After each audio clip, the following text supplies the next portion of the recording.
the show. Aloha. This is going to be an interesting class because I've never done a webinar class live with Zoom. I've only attended the Zoom meetings, but now that I'm hosting it, it's going to be, so just bear with me, be patient. But I'm going to try to give you as much information as I can over the next 2 hours. This class is normally 3 hours. This class is actually 3 days. So those of you that have not attended this class, I'll just give you a quick background. This is actually a 3-day course that they offered through Keller Williams International. God, I took it about 10 years ago.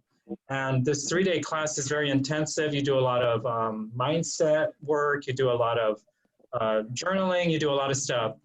But what I did, because I was so excited and passionate about this course, is that I took it from 3 days to 3 hours. And normally when I teach it live, you know, we're doing a lot of activities, so we're gonna have to do things a little differently, okay? For those of you that can see me, then I'm going to share the video, but I'm also gonna show things on how I do time blocking personally and for my business, but I'm also going to give you some handouts later that because we're gonna go through a PowerPoint, but I'm also wanna give you some handouts. So can you guys do me a favor and text me your emails right now? Text me your emails. My number is 808-276-6473. 808-276-6473. If you text me your emails, I can email you the documents that we're going to do that I need you to work on today.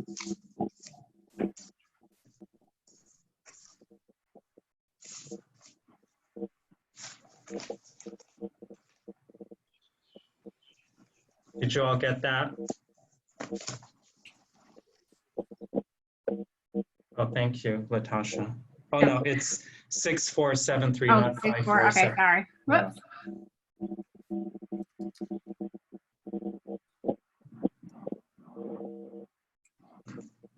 Okay, I'm going to send you this information right now because I didn't know who was going to show up, so I couldn't send this ahead of time, although I could have, but I didn't really do that.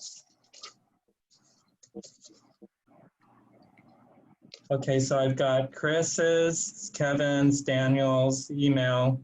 I'm just waiting for Anne-Marie. I'm getting there. Okay, honey. Who's Shuga? Who's Shuga? Sharuga. Sharuga, come on, Sharuga. Yeah, Sharuga. Oh, Sharuga. Can you put on your video? She's having issues. Yeah, she's having issues with her camera. Oh, you're having issue also? Yeah. Okay, I can hear you though. Thank you so much for coming today. Thank you. Okay, I'll be right back, y'all. Okay, I gotta scan these documents and I'm gonna send them to you. In the meantime, time block what you're gonna do over the next 1 day.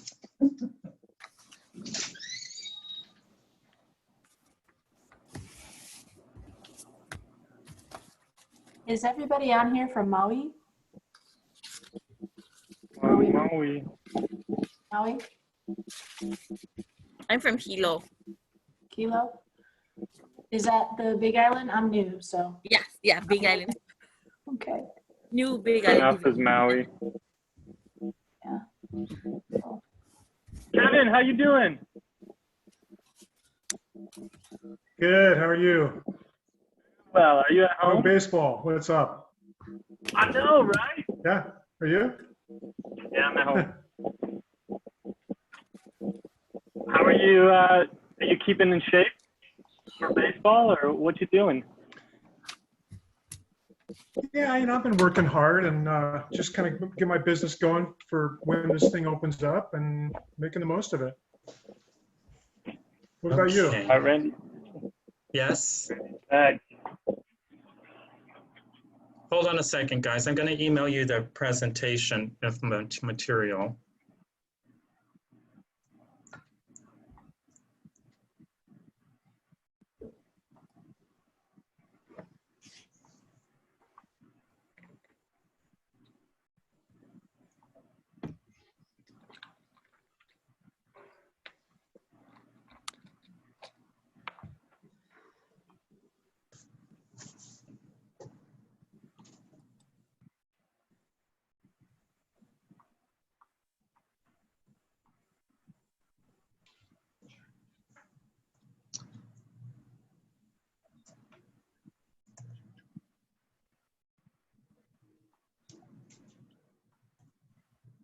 How's everybody doing, by the way?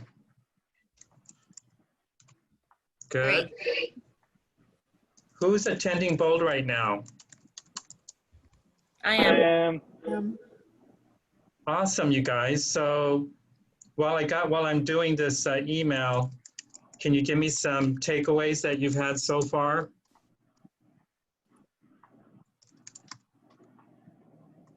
Who wants to say something?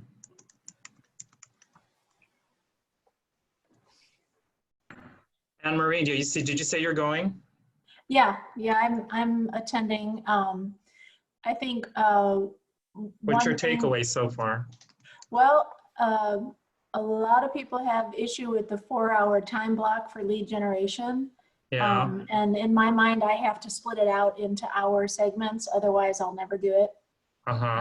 But it's a lot of good information. It makes sense. It's common sense, but we have to be reminded, I think, just to do it. So it's Correct. making me do a few things differently. Okay. Who else is taking the course? I am. Shuruga. Sharuga, so what's your takeaway? I really need to fix up my database is what I Uh-huh. need to do. Clean it up a lot, yeah. Yeah, And that's add important. more. Grow it. Totally, yeah, we'll talk about that. What about Chris? Did you say you're taking the Bold? Chris? Oh, unmute. I guess we can't hear him. Okay. Yes, I'm taking both. Oh, and can you give me one of your takeaways? Well, I mean, I really can appreciate the 4 hours of calls a day. I may have to start getting up at 5:30 because, I mean, all of my clients are on the mainland. So that means I have to stop making calls around 1:30, in my opinion. Right. I agree. Okay, well, this is good because, we're going to talk about a lot, about this time blocking and what you need to do to get your day really efficient and productive. So did you guys, number one, get the email that I just sent you? Yeah. Everybody get it? And are you guys able to print it right now? No. That's okay. If you can't print it, if you can print it, I would print it right now as while we're talking. Just print it because then we can have it ready. Because I'm going to have you do some things here. Randy, I didn't get an email yet. Oh, you didn't?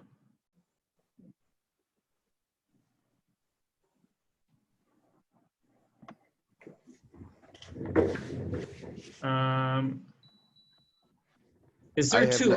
Is it Daniel R. Root at KW? Yeah, there's an extra R in there. Okay. I didn't get mine either, Randy. You didn't? It's a H-A-I-G-H. Okay, let me try that again. Chris.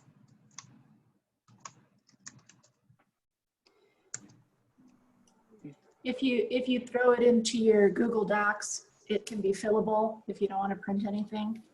So you can throw it into Google Docs and edit, and then you can just have it online if you want. Whose suggestion was that? Anne Marie, sorry. Anne Marie, good. Thank you for saying that. Yeah, and then you can save it. We have such smart people in this class. Chris, Daniel, did you get it now?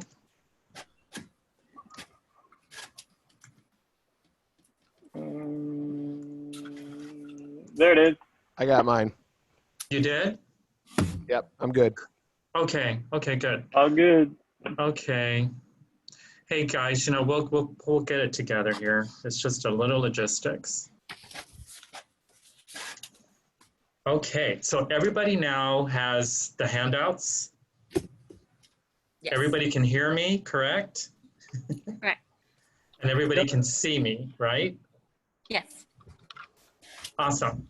Let's start 411. And time blocking for success, passion, and joy is what I call it. Because time blocking is one of those things that we all have to do. But not everybody has a really systemized way of doing it. I'm sure each one of you wouldn't have got this far in life without having some sort of time blocking techniques that you follow every day. I hope today that I can give you at least some tips that I use in my business and in my personal life to lead a life that is worth living. Because one of the tenements of Keller Williams is what? Lives worth living, right? Lives worth living, businesses worth owning, legacies worth leaving.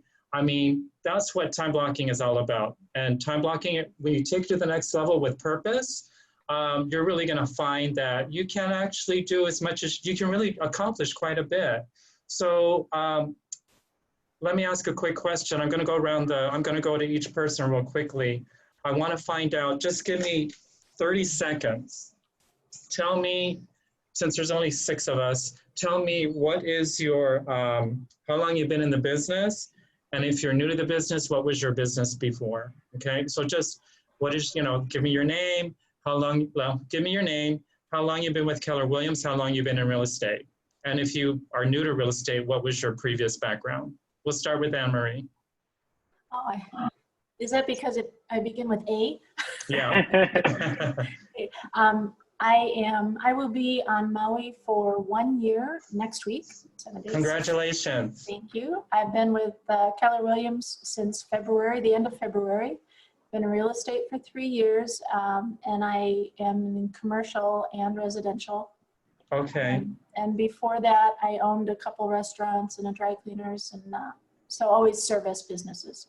Awesome. Welcome to Keller Williams. Thank you. You've made a good choice. Smart. I think so. Daniel? Daniel Rude, been on Maui about 3 years, been with Keller Williams about 3 years, been in real estate about 3 years.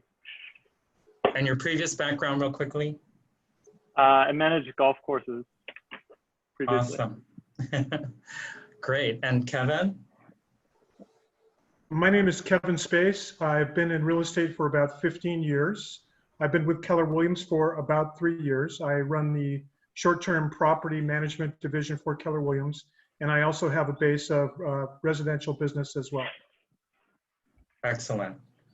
Shuga? I've got my license in 2006.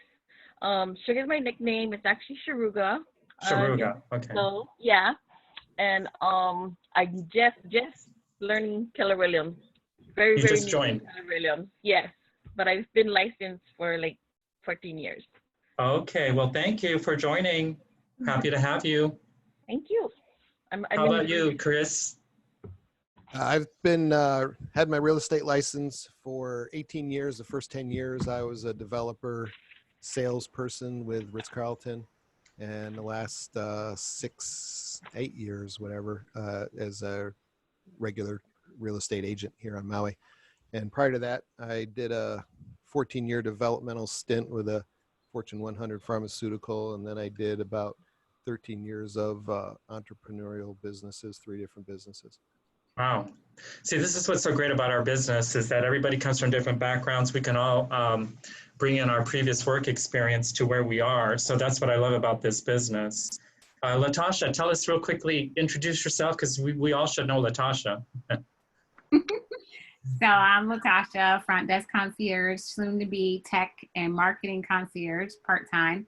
I have been with Keller Williams for almost a year, and prior to that, I have my own event planning business, have done that. And I'm getting into staging, and my background is in sales and marketing. And then I used to be a former teacher in a previous lifetime. Yay, we love our teachers.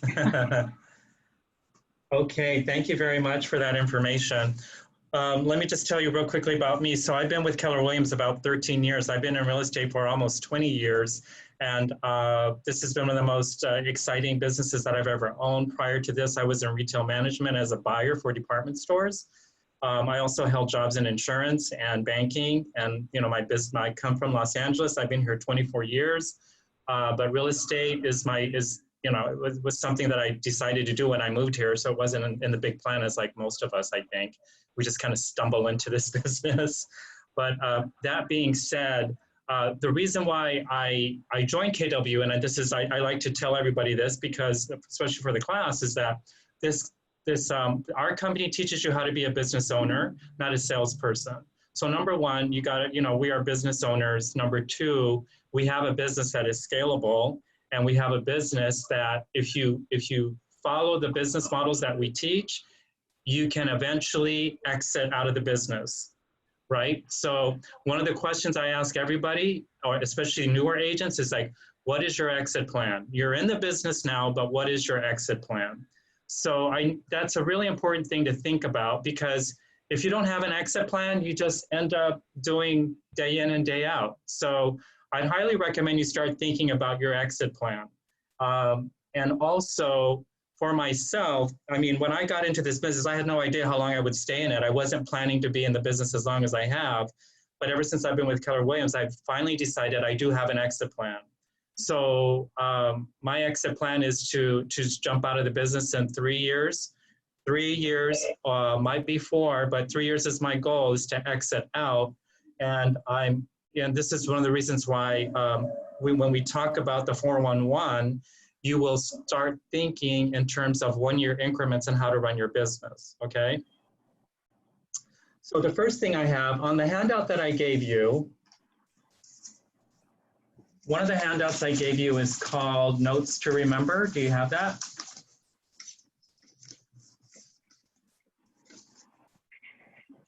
Do you have that handout? Yes. 411 Notes to Remember? Okay. So 411, what does it stand for? Does anybody know what 411 stands for? I'm not talking about calling the operator for information, but what does 411 stand for? Anybody know? Okay. So write this down in your notes. 411 means 4 weeks, 1 month, 1 year. 4 weeks, 1 month, 1 year. So our goal today is to produce a 411, a goal worksheet that you will produce by the end of the class. Does everybody see that 411 worksheet that I gave you also? This 411 goal worksheet. So we're going to be working on this is our goal for the end of the day, is to actually complete one of these. And I'm gonna one of the tips that I want to give you all is, when you start time blocking every day, I use a clock. I usually have an egg timer next to my desk. I don't have it now at this moment, but I usually have an egg timer in my office because I like to tell myself every hour, time to get up, time to take a break, okay? Because we all know that this business is very intense sometimes, and it's so important to have a clarity of mind. So I would suggest that you start using some sort of timer that schedules you to get up and to take a little break, okay? Because how many of you are just kind of, once you're in front of the computer, you don't get up unless you really, really have to, yeah. So I would suggest that you start using some sort of timer to gauge your time, that you're working in increments of either 30, 45 minutes or 1 hour. Personally, I like to work in increments of 45 minutes. I think after 45 minutes, I really need to take a break. So that's one of the time block tips. Number one is to use start timing yourself. And so what I'm going to do right now is I'm going to set my timer. I'm going to set my timer because when I'm teaching, I like to take increments of like 30 minutes at a time. So I know I need to take a break, and then I know I need to move on to the next thing. So I got my timer on right now for 30 minutes. I want to go around the table too and ask you quickly, what are some of the things you want to learn today from this class? Anna Marie, anything specific that you want to get out of this? I want to be called on last, actually. Sorry. Okay. It's been a long day. No, actually what would be really good would be to learn how to do a time block system where I don't feel like I am tethered to my computer all day long, Okay. That system where I can get away from this a little bit, I'm a people person, so this stay at home is really, really hard for me. Yeah. Because most of my business is made outside when I meet people. Yeah. But if I could find a way not to be stuck at the computer, I'd be really grateful. Okay. Oh, we'll get you there. That's not difficult for me to do. Daniel, what about you? What are some expectations you might have today, or what you want to get out of it? Yeah, I think overall for me, what I really desire is to live a life that's more proactive and not reactive, especially in business. I think this is a business that's easy to react to a lot of things. So Yeah. I want to kind of take control of that and move more towards a proactive approach and happen to the business rather than, you know, be happened to. Awesome. Yes, that's really important. Kevin, how about you? My goal is to get 20% more done than I'm getting already done. Okay. 20% more done now versus what you're doing right now. Okay, so it's basically kind of like improving systems and finding a good time block to know you're getting the things done you need to get done. I'm getting a lot done now, but I just feel like if I had more structure in the system, that I can improve that, and so that's my goal. Okay, Sharuga. For me, basically, I want a good schedule and time blocking so I can manage and be more efficient, but yet not be stuck doing business all day 24/7 and have more free time. Okay. I love free time. Who wants more free time? More free time and more money. That's how it should be. Right. Okay, Chris. What's free time? Oh, I have a lot of that right now. So I have literally worked 4 to 10 hours, 12 hours every single day since we had lockdown. Mm-hmm. So I have no free life in my. Yeah. I mean, yesterday I sat here for 10 hours. I think I stood up twice. My wife brought me all my meals and literally just was at the computer for 10 hours. Wow. Wow. Are you involved in a big project? Is that why why the intent? No, I just feel that I am between getting my command database transferred from my prior databases. I've spent, I don't even know how many hours. So you're working on like, not necessarily, yeah, so you're working on some backup systems and things like that, right? Yeah, and I'm trying to get in calls, and I'm trying to do Zoom and educational learning. And again, it's it's just okay. But that's typically me anyway. I typically stay at my office sometimes until 1 a.m. anyway. Okay, so who would like to work maybe 4 hours a day and make the same money? Sounds good. 4 hours a day is my goal. I've been working on that goal for a long time. So some days it happens, some days it doesn't, but I like to be very purposeful about everything that I do. So, okay, so that's good. I'm glad to hear that we're all kind of on the same page. The next thing on the notes to remember is MREA. So who knows what MREA stands for? Millionaire Real Estate Agent. Yes, this book right here, right? This is our little red Bible of Keller Williams. Does everybody have this book? Yes? Yes. I have it in French. I'm waiting for English. Oh, okay.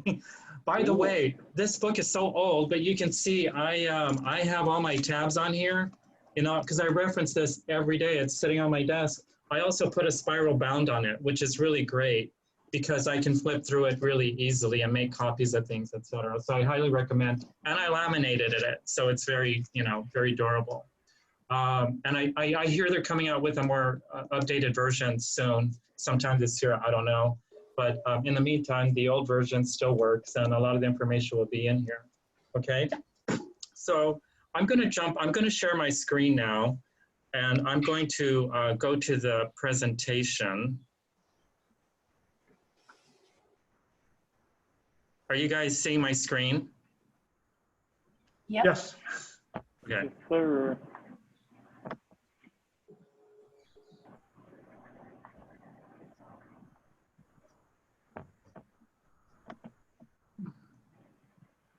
Get out of here. Slideshow. Hold on. Did you say you were going to send us a copy of your slideshow so we don't have to take notes? Yeah, I will. Thank you.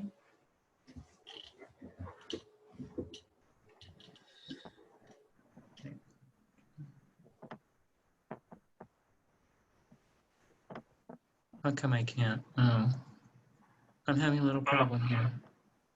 Are you trying to play it, Randy? Yeah. Yeah, over on the left-hand side where it says from beginning. Oh, okay. That's a good place to begin. There you Cha-ching, go. you got it? Okay, thank you. So time block. So these are some of the goals to walk away with practical tips and tools to help you define your goals. I like to call goals promises. When you make your goals your promises rather than just a goal, it has a deeper level of connection to how you're going to accomplish your goals, okay? So think of your goals as promises, promises to yourself, to your loved ones, and to people who you're accountable to, okay? Yeah, I hope that you can manage, that we can teach you things on how to manage your time with purpose and to produce profitable results in your business and enrich your personal life. So we did a little bit about the introductions.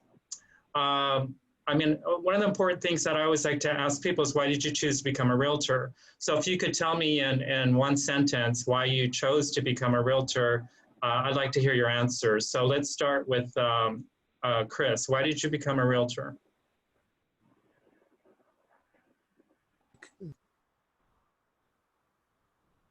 Chris? Can you hear me? Yeah, so why did you choose to become a realtor? I became a realtor because I had an opportunity, again, as a developer rep for a business that was highly financially rewarding, and I was transitioning out of my 3 privately owned businesses. Okay, so new opportunity. Sharuga, why? Mine was actually totally by chance. My job at the time was going out of business, and then I saw an ad in the paper for real estate classes, and I was like, oh, that sounds interesting, and so I took it, and then that's how it went. Okay, so just a career choice change, yeah? Yeah. Okay, how about Daniel? I think for me, I was looking for something that allowed for flexibility in scheduling and lifestyle, and also limitless potential in terms of income. Okay. Excellent. Kevin?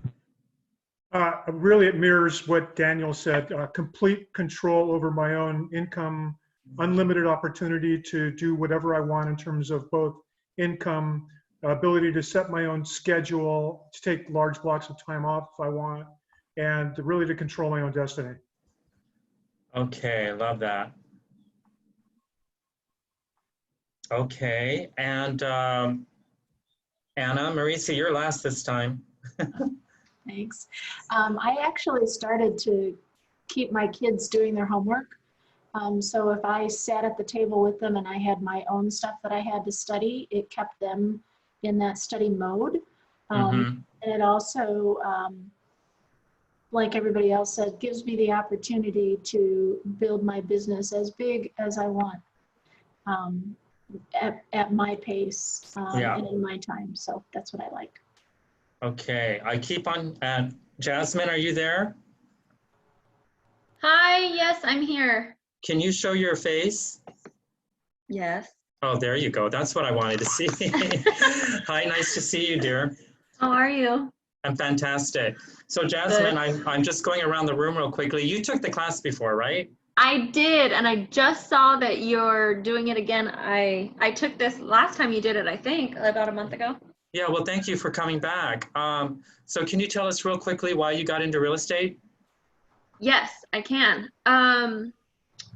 Well, my mom, as you all know, my mom is a realtor, so I've grown up under the wings of as a realtor child, the blessing and the curse of that. I have seen both. So I got into real estate because I believe your health and your wealth are your 2 most important investments, and I believe it's both of those start inside your home. So I like to help people along the way of achieving both of those.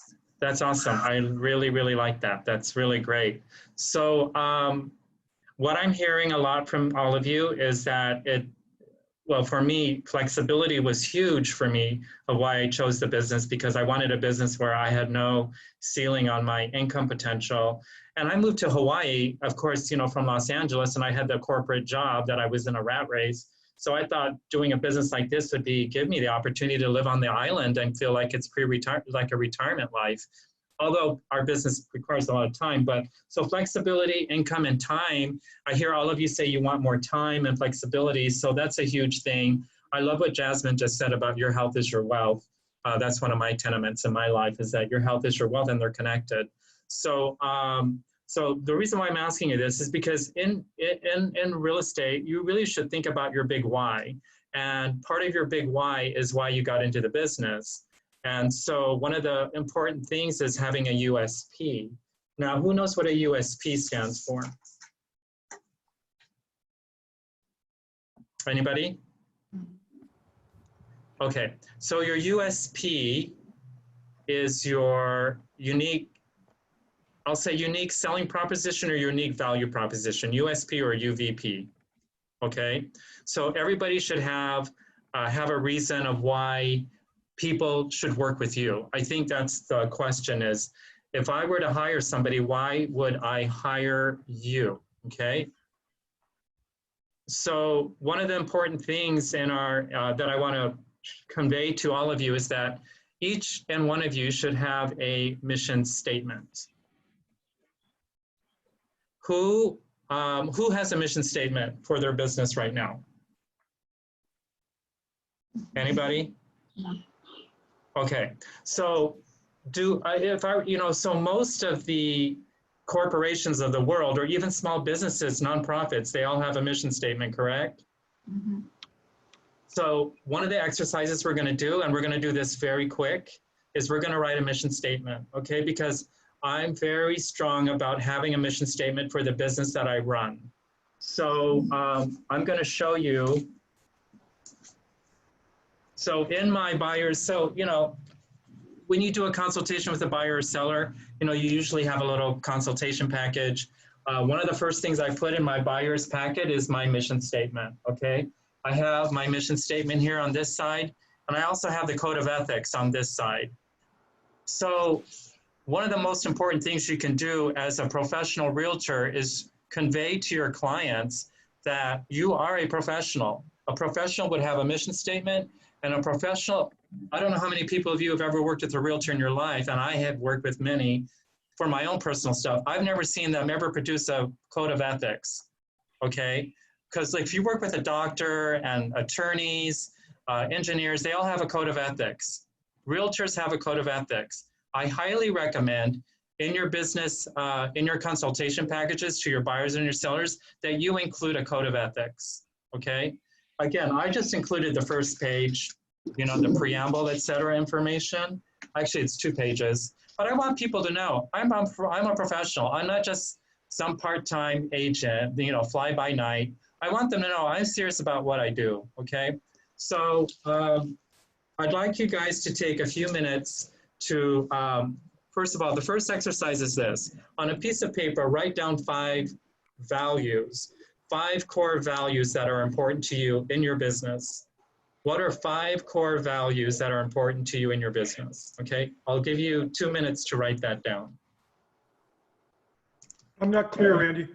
So core values are things that are important to you when you run your business, such as integrity, professionalism, and let's see, what else? Quality of service, you know what I'm saying? So what are 5 core values that are important to you in running your business, or how you want people to perceive you as a realtor in your business?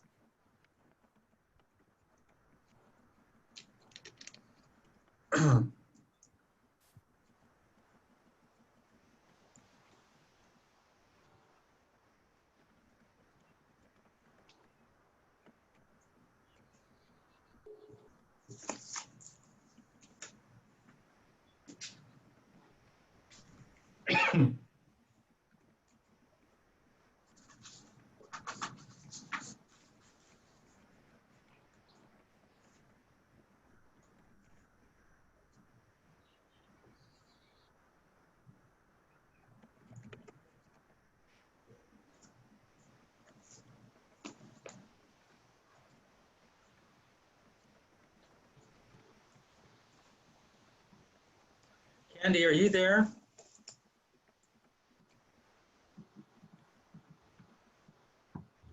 Candy, are you there? Candy? I warned her you might call her out. She's probably doing 3,000 things Oh, okay, okay. while listening. Yeah, that's okay. All right, so did you guys write your, I don't have a microphone, she said. Oh, okay.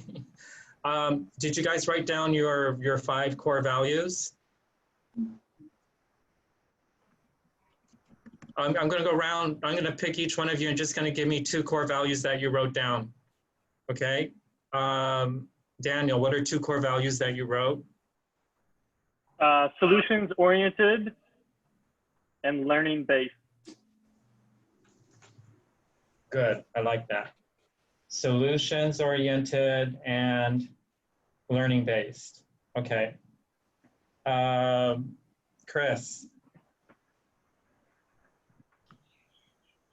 I had to find my mouse. Let's see. Well, I'm a very analytical person, so I put detailed analysis and, again, integrity. Okay. Thank you. Sharuga.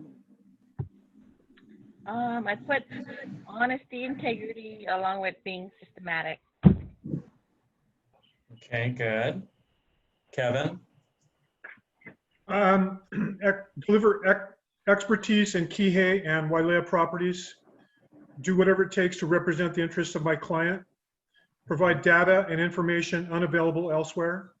And fair and honest business dealings. Awesome. Okay, Anne-Marie. I did a lot of what other people said, but professionalism and compassion. I like that one. Compassion's a good one. Jasmine.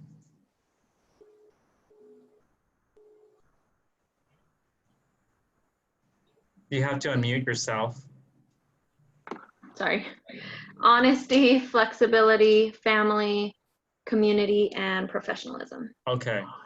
Okay, so you see where I'm going at. I just want you to think about some of the things that are important to you and how you work with your clients. And this is part of why people should hire you.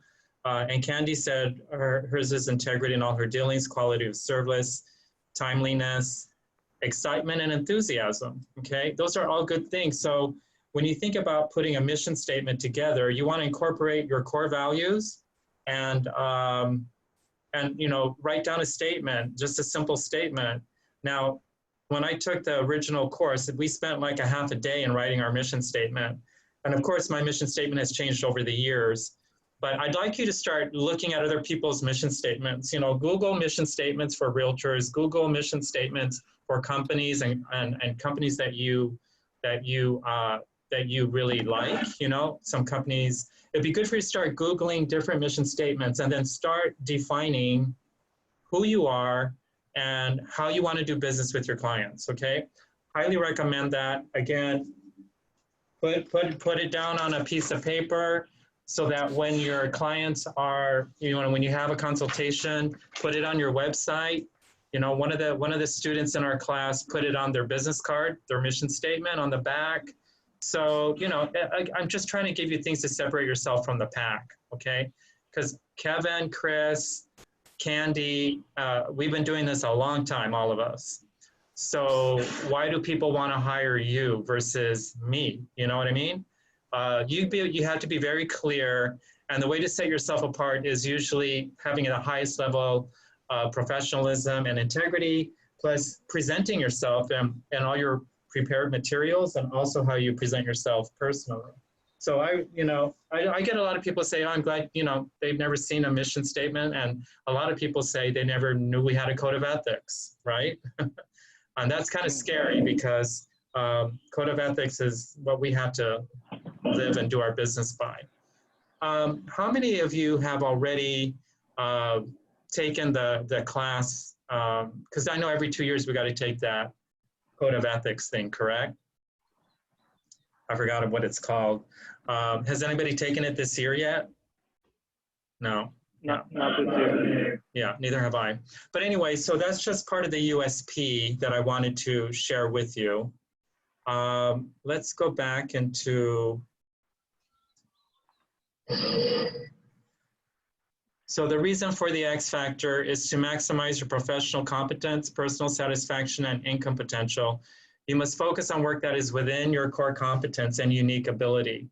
Do what you do best and delegate the rest. Leverage is the way you stay in your unique ability. Okay, any questions on that?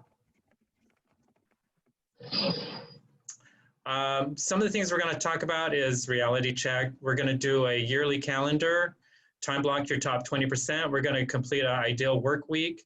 We're going to define your big rocks. We're going to review the 411 process. We're going to discuss the mindset of a productivity warrior and tips on time blocking and prioritizing to-do lists. These are some of the things to think about. Do you ever procrastinate on projects? Do you ever feel like a jack of all trades and master of nothing? Do you have sleepless nights of dreaming or having nightmares of your deals falling out of escrow? Chris, you said you work more than 10 hours a day. Have you ever taken more than 2 weeks vacation in a year? And do you wish you could be a W-2 employee? No. No. But yes, I have taken, I typically try to take 1, 2, or 3 week vacation every year. Good. That's good to hear. Anybody else take at least 2 weeks a year? Yes, minimum. Good.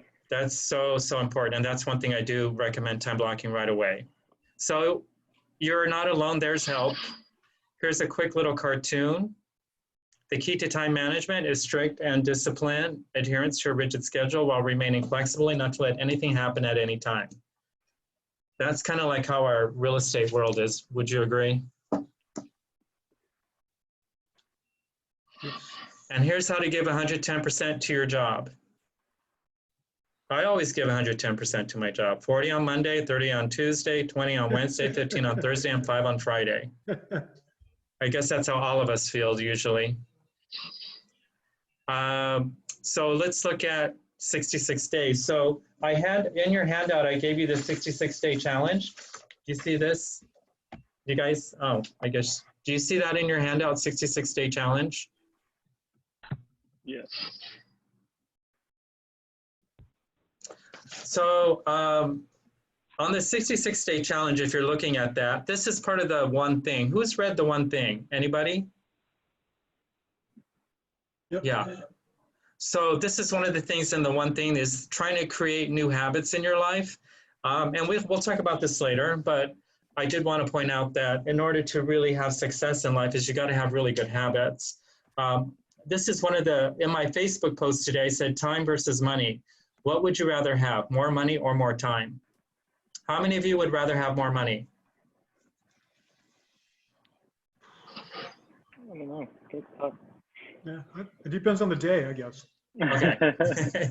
Well, here's the truth. The truth is no amount of money will ever buy back time that you lost. It's your choice. Is that true?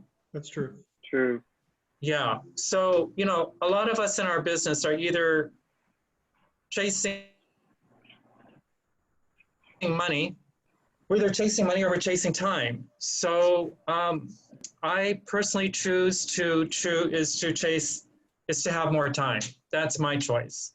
And that's one of the reasons why this meeting, teaching this class is important to me. So let's look back at, I got a quick question though.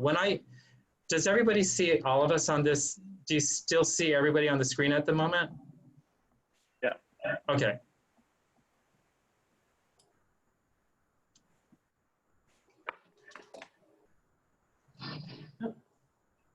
So I usually do a demonstration in front of the class, but we're not going to do that today. What I would like to talk about are the 3 L's of your real estate you need to know. So on the handout that I gave you, the 3 L's is one of them, the notes to remember. Who knows what the 3 L's in real estate are? Anybody have an idea? Do you remember that triangle that we do in the MREA book? If you've seen the triangle. Anybody know what the 3 L's are? Leads, I know is one. Yes. Listings and leverage.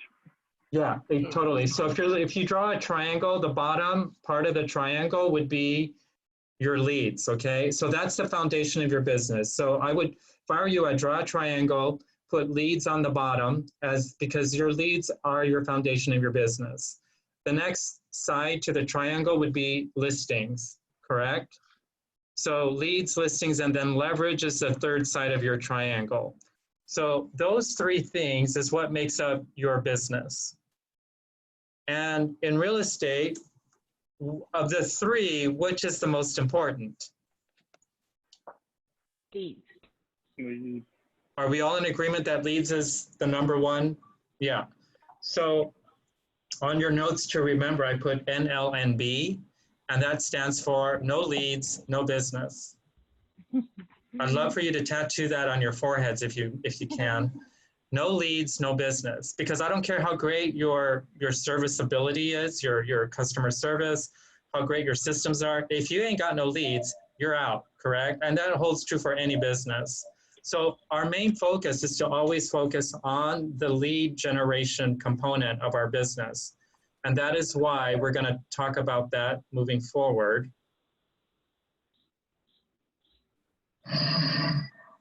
So truth is no leads, no business. So let's shift real quickly back to time blocking. How many of you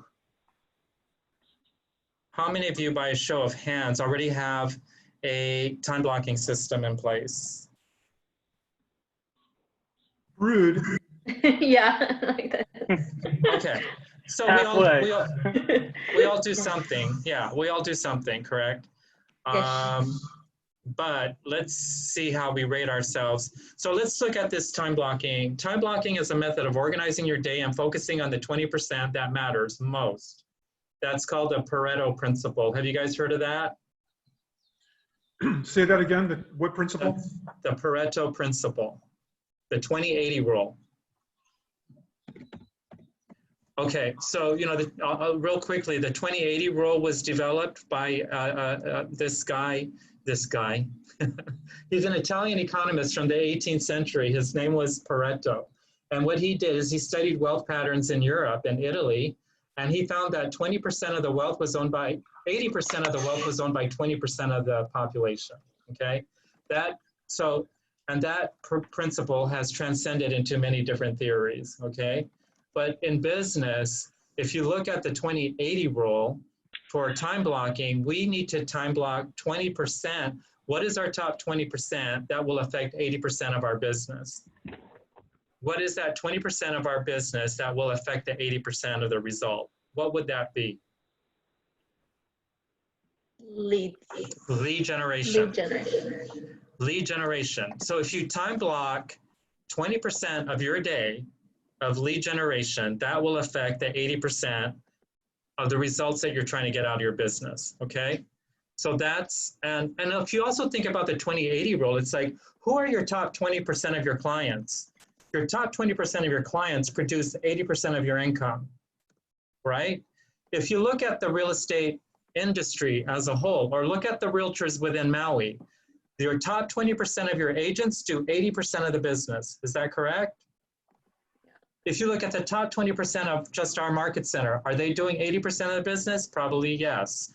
So you need to start thinking about the 20-80 rule. Okay, the clock has just went off for 30 minutes. But what I'm trying to get at is every time you do something, you need to think about, is this my top 20%? For when I start my day, what is my top 20% of what I need to do today? Will it yield the 80% results that I'm looking for? You always got to yield the top 80, what is ever it's going to yield me the most, that's what you need to focus on. So do you look at that every day, Randy, or is that something you look at as a bigger overview?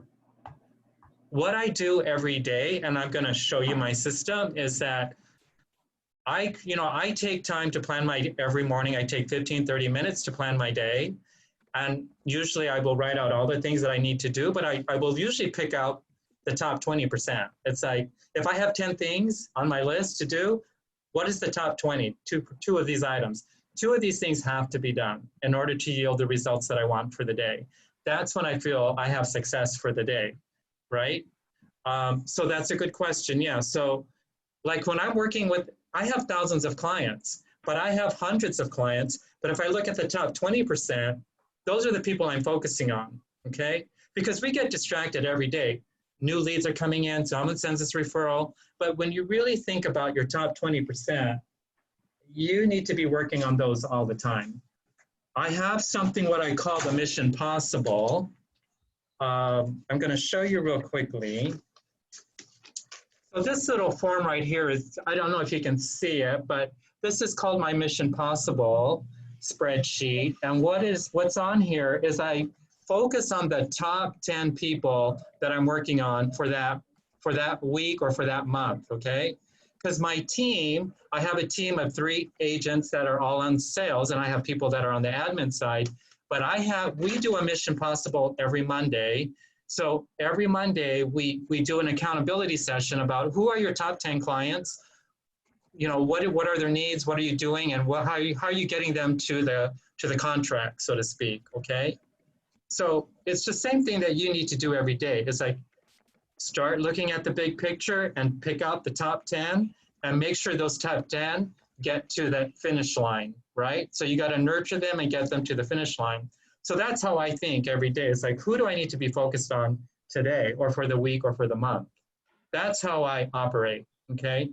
And everybody else just falls in line after that. Everybody gets pushed in line. So you got to have a system to do that. Any questions on that? I'll send you my Mission Possible, a copy of it, so you can see what it's about. And I learned this from the Tongs. So those of you that know Rustin and Charlene Tong, they're one of the top 100 teams in the state. They're with Keller Williams in Honolulu. They're the ones who taught me the Mission Possible and how they use it with their team. And also I want to give a shout out to them. So during this recent pandemic, the Tongs did 30 escrows in 30 days, 30 contracts in 30 days. And they said because they do the Mission Possible at a very high level with their team. It's super high accountability, okay? So it's focusing on what's most important and also on the right people. So let's take a 2-minute break, okay? Because I need to use the bathroom. Let's take a 2-minute break and then I'll get back to you guys, okay?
So you can scroll.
Okay, I'm back. Everybody back?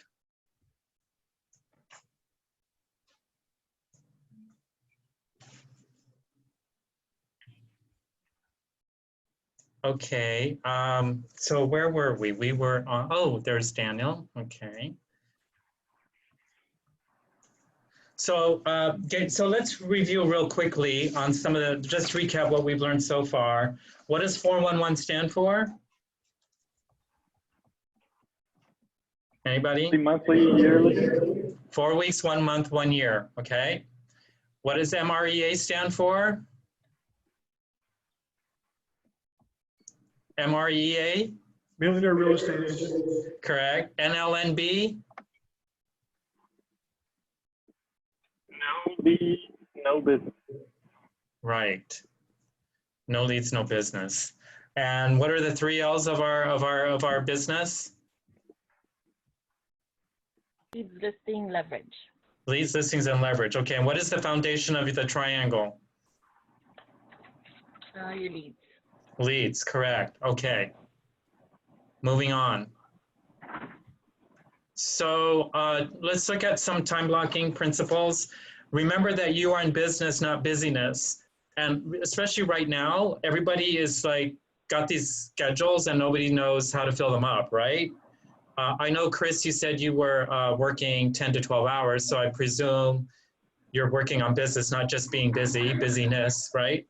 Have you heard about what they say that you should be working on your business, not necessarily in your business? You should be working more on your business. Do you know what that means?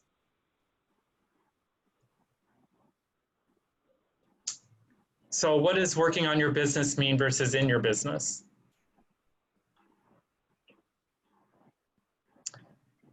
Anybody have an idea? Working on the structure of your business as opposed to just the internal day-to-day? Correct. So part of work, so this is one of the things you should be time blocking, by the way, is working on your business, because planning and strategizing is highly, highly important rather than just getting involved in the day-to-day stuff. Does that make sense? So that's why I'm always, on one of the handouts I gave you is you should be spending X amount of time to do certain things for every day, every week, every month, every year, okay? That's one of the handouts I gave you, is how much time you should be spending on certain things. So on this sheet here called annual goals, on this one sheet that I gave you guys, it says annual goals, monthly goals, weekly goals, and daily goals. I always say you need to plan at least 15 to 30 minutes each day before you begin your day. Plan 15 to 30 minutes before you begin your day. Either you do it at night or you do it in the morning. I like to do a brain dump at night because I like to go to bed with a very clear, free mind. And I think if I work so much better when I do a brain dump at night because I have so much going on in my head by the end of the day that I usually do a brain dump. So I usually plan the next day, the night before, okay? You should set aside at least 1/2 hour to an hour each week to plan the week ahead. So on Sundays is my day that I time block at least an hour to plan the week ahead. And it saves you so much time when you look at the whole week and you know what you need to be doing. That is a very essential thing to do in order to feel productive and to know where your time is already being spent. So I usually spend at least 1 hour on a Sunday is when I usually do it, to plan the whole week ahead. And what I normally do is I have a 3-step process, but I usually spend 1 hour for that. That's for your monthly, that's for your weekly goals. For your monthly goals, you should be spending 1 to 3 hours at the end of each month to plan the next month. Does that make sense? You should take 1 to 3 hours each month to rethink and further refine your monthly goals. So once we finish your 411, you will need to start looking at your business on a yearly perspective, on a monthly perspective, and a weekly perspective. This is what I mean by working on the business, okay? And for your annual goals, I usually spend 1 to 3 days planning my whole year, doing business planning, writing out my 411, writing out all my goals. It takes at least 1 to 2 days to get through that process. So I do add it on my calendar at the end of the month too, and I usually go away for a few days. I've been known to go and lock myself in a hotel room for about 2 days or go to a place of retreat. I actually go to a yearly retreat, and I take my time to clear my mind and to work on my business goals and personal goals for the whole year. So I actually plan a retreat to do that, okay? I know a lot of high-level entrepreneurs and people, they do the same thing. They take a retreat and spend 1 to 3 days to think about their goals for the year moving forward. Has anybody ever done that? Yeah. It's nice to take that downtime, isn't it? So on this sheet, it kind of gives you some guidelines on what you should be doing for working on the business and taking time out to do that. So on this handout, it says block non-negotiable time throughout the week or month to focus on your personal big rock. So it's just as important to be working on your business goals, and it's just as important to be working on your personal goals, okay? We're gonna talk about both of them, you know, side by side, because they're equally important. If not, you know, some people say, you know, I mean, you can't have an amazing life without really planning for it and taking time to do it, correct?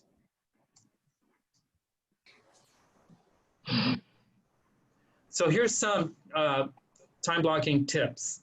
Be purposeful about the items you add to your calendar. Offer choices to your clients on appointments. So for example, when you call my phone, when you call my cell phone, I have a message that says, hi, this is Randy Antonio with Team Kaikoa. I'm available from 9 to 5, weekends by appointment. I'm setting the boundaries already to my clients. So when they call, and when I go to consultations with my clients, I tell them my business hours. I'm not a 24/7, 365 agent, by the way. I set the boundaries a long time ago. These are my business hours, and this is when I'm allowed, this is when you can call me, okay? If you want, you know, you talked about this in what you guys want to get out of your lives and your business, like you want to take control, this is one way to take control. Is set your boundaries on what your hours are, what you work, and what you tell your clients. For example, when clients want to say they want to see a house, I said, okay, well, I'm available on Monday or Tuesday from 11 to 1. Which one is better for you? I never give them an open-ended option. Does that make sense? Because you know how people are. You give them a little leeway, they're going to take the whole enchilada, right? So I'm all about giving people options, especially when it comes to them determining who's, you know, when it comes to making appointments. I like to give them the options rather than them telling me when they're available, okay? Be strategic about which activities are best blocked at which times. So are you a morning person? Are you a night person? Some people work better in the morning, some people work better at nights. So I just want you to think about, you know, when you do certain things, when do you want to do them? Be diligent about not allowing anything to steal time you have dedicated to the activities on your calendar. So for example, change your voicemail to reflect your work hours, because it's very easy to get distracted day in and day out with what you do, right? Everybody wants some part of your time. So make sure if it's not in alignment with what you want, then I would suggest that you don't say yes to that activity. Now, how do I go back to the last one? So the first thing we're going to do is we're going to do a ideal work week, okay? Does everybody have the copy of the ideal work week that I gave you? This is one of the activities we're going to do. So this one right here is like a 7-day calendar. Do you see it? Do you guys have it? This is a 7-day calendar. It just shows Sunday through Saturday, beginning from 6 a.m. to 7 p.m., okay? Normally when I do the class, you know, I'm having you fill out this calendar, okay? because we're going to create an ideal work week.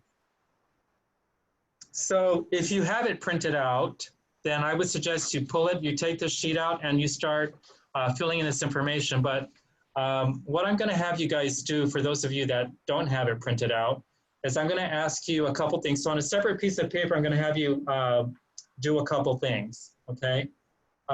First of all, I want you to write on if you have this sheet, the calendar, I'm going to have you write down, what are your business hours? If you're a business person and you own your own business, write down the first thing is, what are your business hours? So my business hours for my clients is 9 to 5 p.m. That's when I'm available to my clients. And I'm available Monday through Friday. That's my business hours, okay? However, my real work hours are like from 8 to 5. Those are my usual business hours, 8 to 5, okay? But I start talking to people at around 9 o'clock. So define what your business hours. The next thing you're gonna do is the process is you're gonna tell me, what are your days off? If I were to ask you, what are your days off, or what are your business, when are your business, you know, what are your days off to yourself? That's something you would want to plug in into your calendar, okay? So for example, my days off, I work half day Wednesdays, I work half day Saturdays, and I take Sunday off.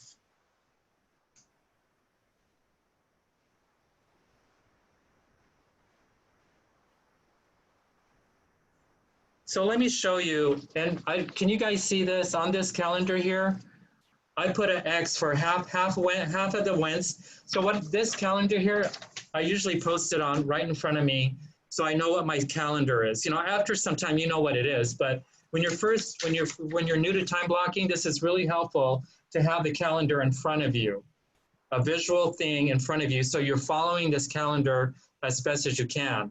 On my calendar, I marked half day Wednesday, half day Saturday, and I X'd out all day Sunday.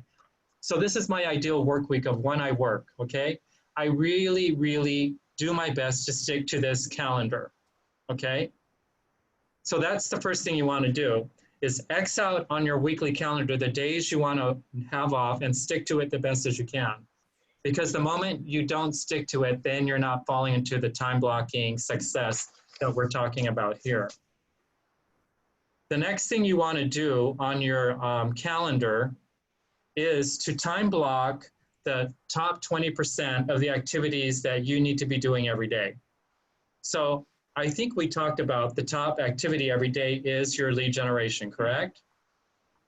So if I'm looking at my calendar, I'm going to be time blocking at minimum 2 hours a day for lead generation time. So if you look at your calendar, I'm going to time block. For me, I time block 9 to 11. So 9 to 11 on my calendar is very protected time for me. 9 to 11 is my protected time. And so on my calendar, I X'd out 9 to 11 across the board. So I'm doing lead generation 6 times a week. That is protected time, and that's when I don't do any appointments. So when somebody calls me up and says, I want to see a house, all my appointments, I'd say 90% of my appointments are after 11 o'clock. A listing appointment, a buyer's appointment, those are all after 11. I rarely do anything before 11 for showings. Randy, and, yeah. Sorry, I have a question. What do you do with all of these courses that we're taking, the bold pivot and all the stuff for new people? How do you block that in? Because I find that that's hard to do what I need to do, but I need the courses to do what I need to do. So here's what you need to do then. On a Sunday, remember I said on a Sunday you plan your whole week ahead? Most of these webinars, you know a week in advance, correct? Mm-hmm. So if you were to create a calendar for your week, I would go on a Sunday and time block everything that's already like classes and webinars and masterminds, etc. I would plug that and do it visually. This is very powerful when you do it in the whole week in front of you, because then you'll see where all your little gaps are, okay? So if I'm planning my whole week, because I'm doing that right now, I sit down on a Sunday and I look who's doing a mastermind, who's doing this, who's doing that. I have to plug in all my team meetings with my team, with my 411s, with each of my team member. I have a lot of other appointments that I got to fit in. And I have to train, I have scripting every day with my team, you know what I mean? So it's like, I know for the whole week where all my little time blocks are already. But you need to plug in 2 hours somewhere. That is the most important thing, because that's what's going to yield your results. Doing all these webinars in Zoom is great, but what's going to give you your next contract? It's lead generation. If you don't block 2 hours now, you're never going to do it. I try to be as consistent as possible with doing it at the same time every day. But if I can't do it 2 hours in the morning, I'll replace it to 2 hours later in the day. Or I'll add 4 hours on a Saturday. Does that make sense? So it's called the erase and replace. So if I can't do it on a certain day, then I better add it on to another time to make up for it. There's no way you're going to be successful in this business if you don't consistently lead generate. Who agrees with me on that? So, like, you know, I mean, just listening to Rustin and Charlene on the mastermind call on Monday, they were like, you know, if we didn't do these 4 hours of lead, they do 4 hours. If we didn't do 4 hours every day, there's no way we would have done 30 pendings in 30 days. I mean, that's such a high goal, even in a regular normal market, you know, but in this market to have 30 contracts is kind of like, my goal for the year is 36. They did it in 1 month, right? Yeah. I just have a question about your personal lead generation strategies. I don't know if you're open to that. Yeah, what's your real quick, so what is, go ahead. Yeah, do you literally sit at your desk and only make phone calls or is this planning marketing or going to the beach, or what's your So strategy? That's a really good question. So lead generation, and I'm going to send you in the MREA book, in the red book, there is a section in here that talks about lead generation, okay? And I'm going to send you that. Actually, it's on page 138, okay? 138 in the book.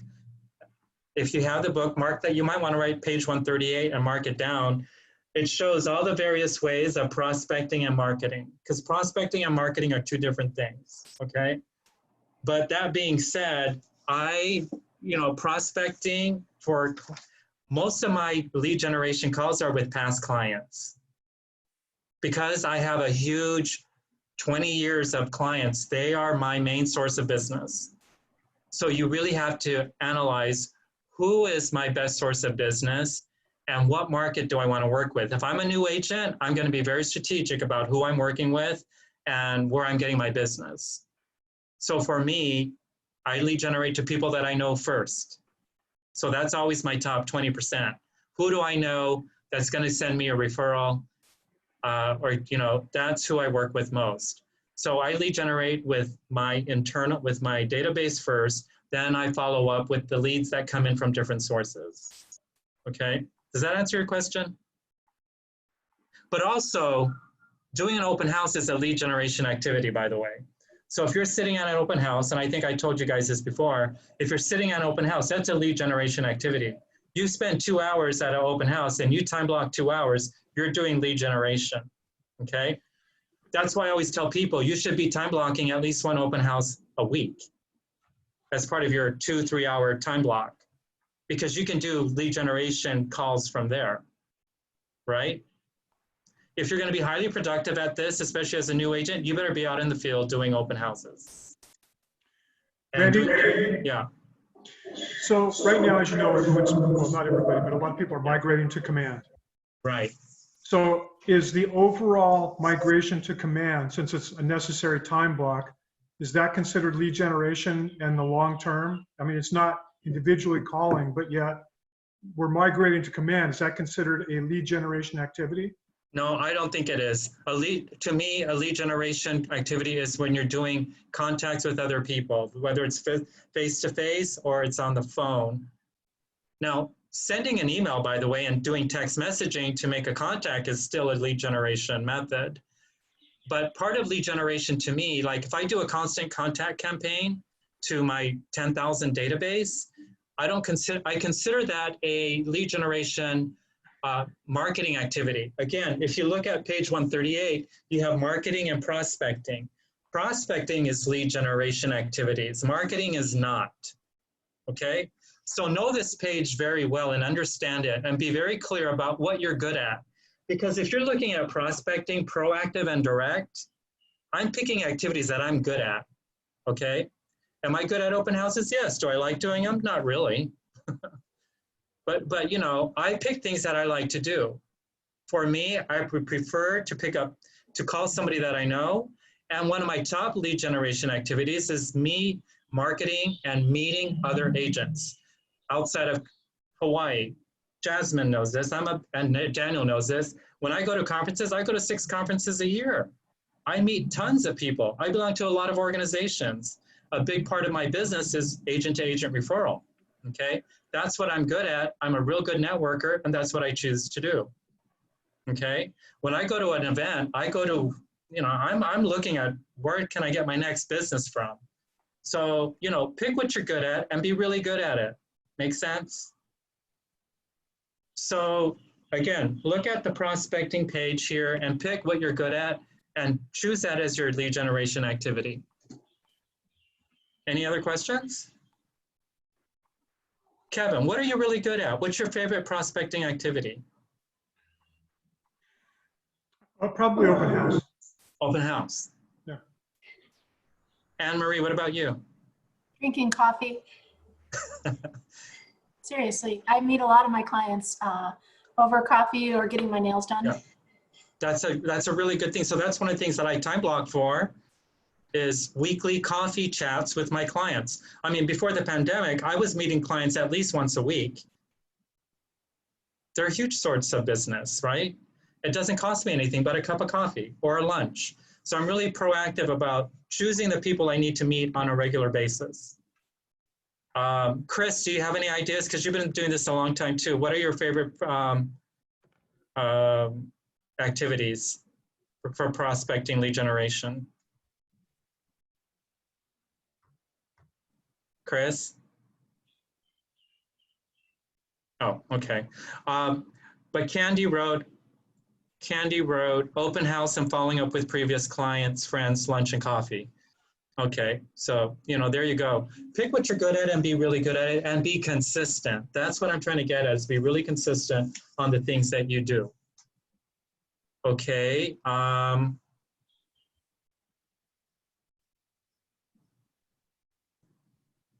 So on the weekly time block, so going back to this time block thing here, there's a couple of things I need you to time block every day, by the way. So far on your calendar, you should time block your days off. You should time block at least 2 hours of lead generation time. Put that on your calendar. Here's a few more things I'd like you to time block so that it's purposeful and it's in your top 20%. One of the things you should time block every day is looking at the hot sheet, okay? Looking at Paragon, looking at the hot sheet every day. Why is that important? Got to stay up with the Know market. your inventory. Yeah, knowing what's the inventory, knowing what the best buys are, knowing the statistics. By the way, if you're not the local economist to your clients, they're going to go somewhere else to find the data. So you should be tracking, like our team and I are tracking every day, how many actives, how many pendings, how many cancellations. And that's the data we're telling our clients right now. Hey, did you know in the month of April, there were about 7 closings a day? There were about 150 cancellations in the month of April. There were about 3 pendings a day. That's really important data that they know the market is actively happening, okay? So know your statistics, go to Paragon every day, click on the hot sheet and track the data. Another thing you should be looking at every day is picking on one hot buy for the day. So when you're looking at some of the active listings or in your general looking at inventory, always know what a hot buy is. Because what is the most common question that you get asked as a realtor? What's the best deal out there? Also, how's the market? How's the market? So, Anne-Marie, I'm asking you, how's the market? What would you tell me? I would tell you that there are listings going on the market every day, and every day people are buying houses. So now's the Okay. time. Can I give you my best script? You bet. Please. Somebody asked me, how's the market? How's the market? Oh, it's really moving right now. We're seeing about 7 active listings a day. We're seeing about 3 properties go under contract a day. And there's really, the median price for a house right now is $776,000. Why do you ask? Perfect. And see, I just say very quickly, I gave some statistics to show my credibility. And then I also told them the median price, which people always want to know. And then I tilt my head and I go, why do you ask? I love that part where you throw it back to them so they can give you more information before you start word vomiting them out of their whatever idea was in their brain. Keep it super simple. Just give few statistics, be enthusiastic. Hey, the market's really good. Here's what's happening. 3 escrows a day. We're seeing 7 new listings a day. And the median price is about $776. Condos is about $550, up 5%. Why do you ask? And tilt your head. That's if it's a face-to-face call. But so that's it. And then then they're going to start saying something. If they say, oh, because my friend's looking to buy, or I think about selling, then you go into your whole spiel, okay? But that's a really powerful script, very simple, very easy to use, okay? And one of my favorite things to say when they say, why do you ask? The next thing I say, and they tell me saying, oh, by the way, there's a really hot buy for this condo for $300,000. It makes $30,000. Who do you know? So the next part of my script is trying to get a referral or who do you know, okay? Anyways. So one of the things that I want you to add to your daily activities, read the, look at the inventory, look at a hot buy, spend time to look at the statistics. The other thing I want you to time block every day is to do scripting, is to do role playing, is to learn a script.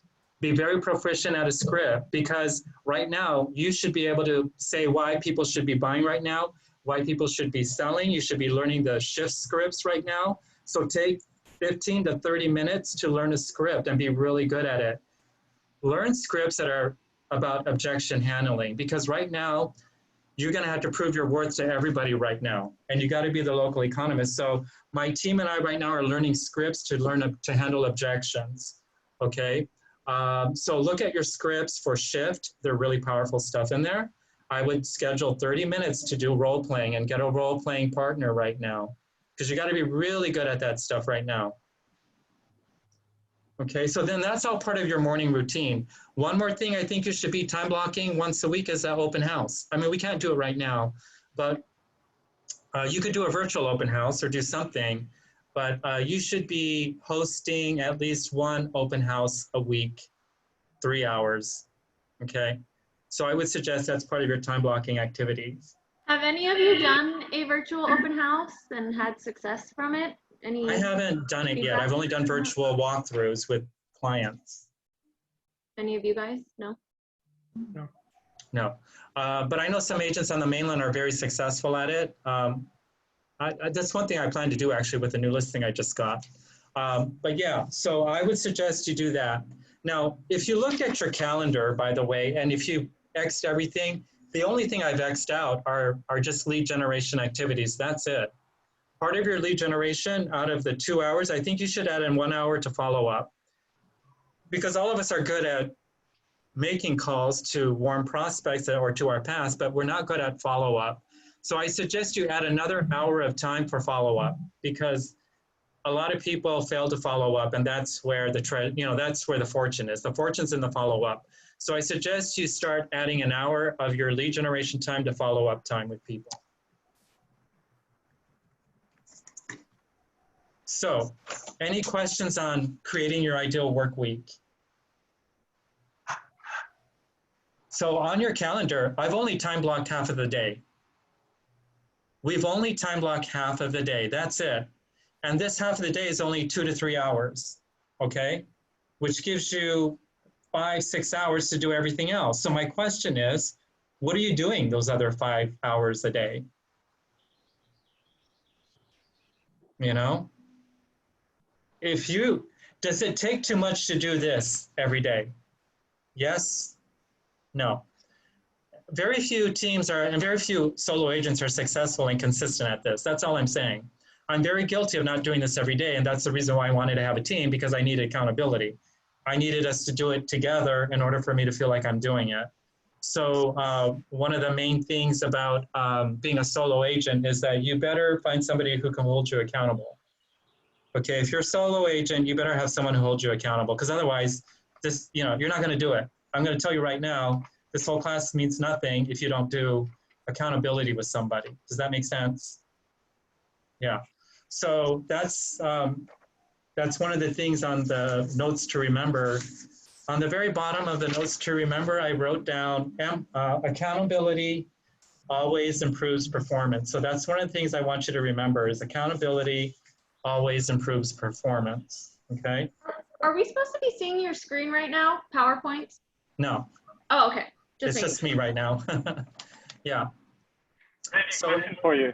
Yeah. What do you use as criteria for a hot buy? I know everyone kind of has different criteria. What do you use personally? I say anything that's below the median price of a house or a condo. That's a hot buy. Okay? Because you could, I send out constant content campaigns every day. Every week, and I always have a hot buy campaign, and that's one of them. And I always tell them why it's a hot buy. Maybe it's the cap rate, maybe it's got tenants already, it's a multi-unit, and it's got tenants already, there's a cash flow. That's a hot buy. People want to know that. Yeah. Okay. Any other questions on the time block calendar? So it's not that difficult, but you got to stick to it. So again, my suggestion is complete one of these calendars out, color code it, put all the things that you should be doing every day, post it in front of you so you can see and try to stick to it as the best as you can, okay? So I'm gonna show you real quickly how I time block my day and my week and my year, okay? So here's how I time block my day. Well, I gotta find my calendar first.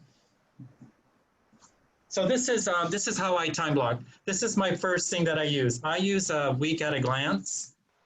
I use a week at a glance because I got to see visually in front of me how the whole week works, okay? And that's why I told you, this is how, if you look at my calendar, I time block, this is the first thing. So whenever somebody says, I want to make an appointment, I look at this first because this is what tells me what I have time available to see. Does anybody of you use a week at a glance? Nobody uses week at a glance? Yeah.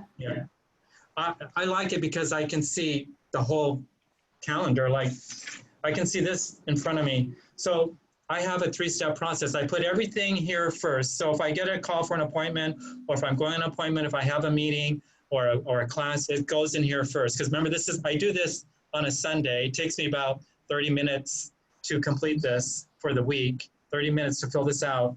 And then I go to my clipboard. This is my famous one day work. Everything is here for one day. So what I take from here, I need to see things visually. So I take what's here for the day, then I put it on here for one day at a time. This is from the MREA book. It says here, these are my business tasks. These are my personal tasks. This is my appointments for the whole day. And these are messages and notes. So I do this every day to start my day. And it's all with me on one page. Again, this works for me because I'm very visual and I travel a lot. So I need to carry everything with me.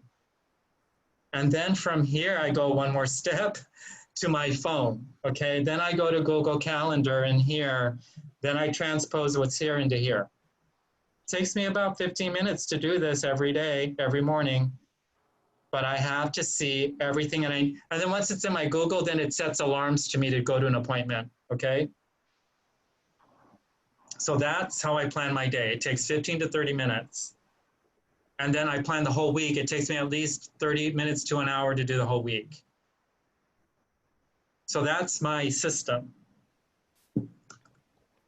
I'm going to send you a copy of this. By the way, I print out 30 days in advance this thing. And when the month is over, I just scan it and I have it archived. Okay. Any questions on how that system works? Because it works for me and it's very easy. When the month is over, you scan all to the past month and then just keep it in a file just to know who you went and saw. And yeah, it's you know, it's just a paper trail. I'm very old school. Okay, I'm not millennial if you didn't notice. my mom probably is like, yes, I love that. That's what she's saying behind that. Yeah, she said, well, smart, so awesome, Randy. Yeah, so, you know, I have to keep everything on paper trail and on my phone because I travel a lot. So I always have to see things visually in front of me. Another thing that I carry with me, I have 2 clipboards in my office. This is my second clipboard. So my second clipboard has all my important documents with me at any time, anywhere I go. This has my Mission Possible on here. It has my 20 days. This is my 20 people I need to contact every day. I got this from Bold, so it's that form. I'll send you guys copies. But this is a form that I use, so I have my top 20 clients on here at any given time who I should be focusing on. I also have on here, I have the year-to-date market stats. I have my year-to-date market stats on here too, so I always know that, you know, the latest market stats is in front of me. I also have in here my 411, although it's posted here right now. So my 411 is always in front of me because I read this every day. I read it at the beginning of the day. I read it at the end of the day, okay? So these are things that I put in one clipboard and I keep with me all the time. I also keep in here, by the way, 411 Candy is this is what we're here to do. We're gonna do this next is we're gonna write your 1-year goals on your sheet here on the worksheet. Candy, you did not print, you know, I didn't send you the printout yet, but I will send it to you, okay? So this is what I read every day. I also have on here my current escrows. My current escrows and my listings are all on a spreadsheet. So I carry that with me also. So you guys, I just believe in being super organized because we have so many things going on in our business. And the more you have things in front of you that you can look at, the more control you will feel over your business. Another thing I also have with me is my profit share my downline with me, because one of the things that's super important to me is having a passive income. And that's one of the things I want that we're going to talk about for our yearly goals, okay? So I'm all about being very organized and having things in front of me. May I ask you, are you all in your home office at this moment? You're at your home offices? Yes. I'm at my home, not my office, but I'm at my home. Okay, so I'm going to give you a quick tour of my office because it's really important. This is the office at the work. By the way, I'm not supposed to be here, so this is our little secret, okay? I'm teaching the class in here because it's easier. But my office here at the office really supports everything that I need to see every day. Daniel knows my office. So, for example, do you guys see? Can you guys see that right there? That's you see that? So that is my 1-year calendar at a glance. Can you guys see that? Roughly. Yeah. This is called my 2020 yearly planner. So when you walk into my office, you see this big calendar that shows all my activities for the year. And it really, that's the best time blocking tool I've ever had in my life. Because every day I see the whole year in advance. I time block. So this is one of the activities I do for the year is I time block everywhere, all my business trips, all my family trips, all my personal vacation time is right in front of me right here. It's all color coded, okay? So I color code every type of holiday, so I like everything in green means is when I'm gonna be away, is a vacation time. Everything in red are my business trips because I take 5, 6 business trips a year. I take about 2 months off a year for vacation time, family and vacation. That's my goal ever since the last 2 years is take off 2 months. So what that means is that I'm only working 40 weeks a year, okay?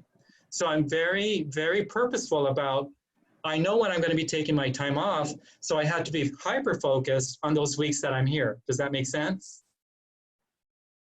I also track on here all my closings. So whenever I put something under contract, I immediately put a star on my calendar saying that's my next closing, because that drives me to get as many stars as I can on my board, okay? So for example, last year, I took the most time off last year. I had one of my best years ever. And that's because I really was focused on leveraging, meaning getting the help when I needed. I hired another person to help me in my business. So that's what it's all about, is getting leverage and knowing what you're going to do for the rest of the year. There's no way I could have done what I did if I didn't say I was going to take 2 months off. I purposely said I'm going to take a month off at this time and another month off at that time. I made it happen, and it was testament to being hyper-focused on getting the right things done when I needed to get it done. Because when you know you have 6, 7, 8 listings, when you know you have 6, 7 contracts going, you know when you need the help, okay? So I suggest you get a calendar, and it drives you in a visual purpose, because I see on my calendar right now, by the way, April, I was supposed to have been gone the whole month of April, but I couldn't. I got screwed on that because of this Corona thing. But, you know, I also have on my calendar, I'm taking the whole month of December off and the last 2 weeks of November. I've never done the whole 6 weeks together, but that's my plan. I'm just going to stick to it as best as I can. That gives me tremendous purpose right now to be really hyper-focused. So I suggest you get a 12-month calendar, you know, have it in front of you, and take a picture of it and look at it every day, because it's going to make you think about where am I. This will make you feel about filling in the gaps. You know what I mean?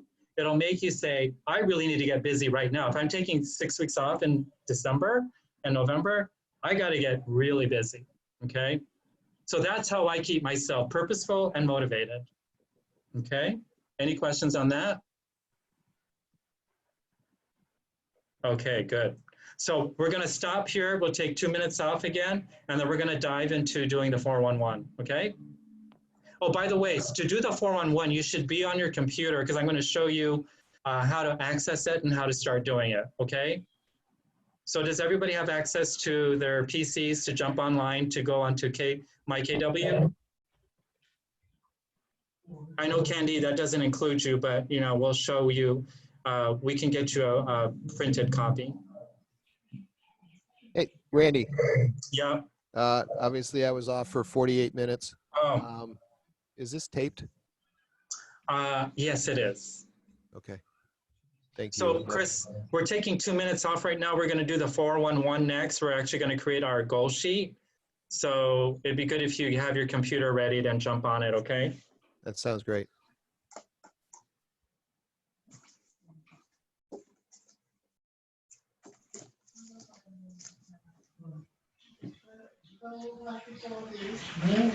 So weird. So weird this thing. All right.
Okay, I'm back. Is everybody back?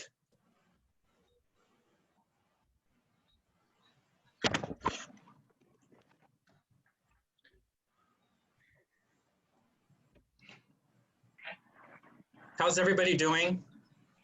Good. Are we getting some good tips? Am I answering some of your questions? Yeah. Okay.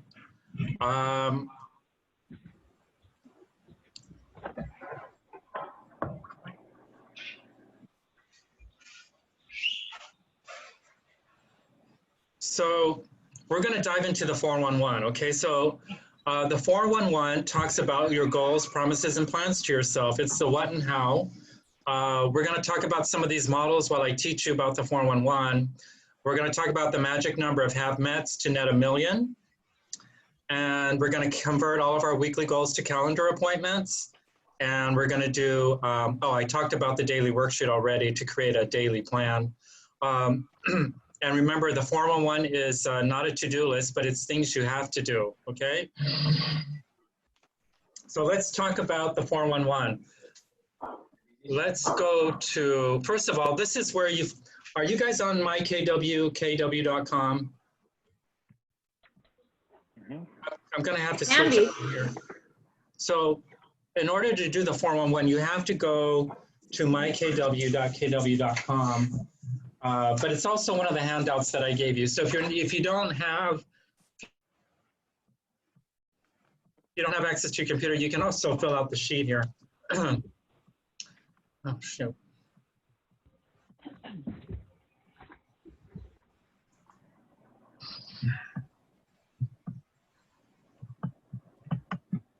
Stop the share. Okay, I'm stuck. Help. How do I get out of here? Out of Zoom? No, not out of Zoom. I want to get to my computer. Oh, let me restore down. I want to get out of the PowerPoint. I guess I have to click on this. Yeah, hold on. Hang with me.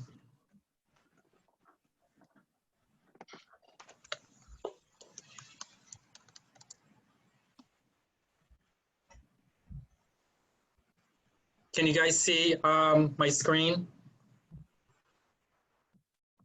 Are you guys still on my screen? We can see you, not your screen. No. Oh, you can't see my screen? Oh, okay. I think I thought, oh, maybe I stopped sharing it. yeah, I think you have to share screen again at the bottom.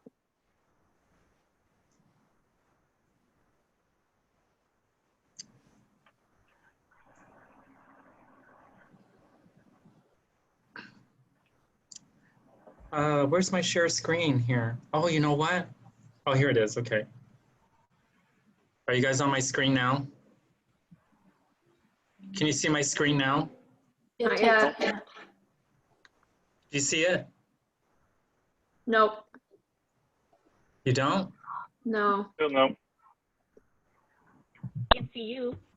What the heck happened? Okay.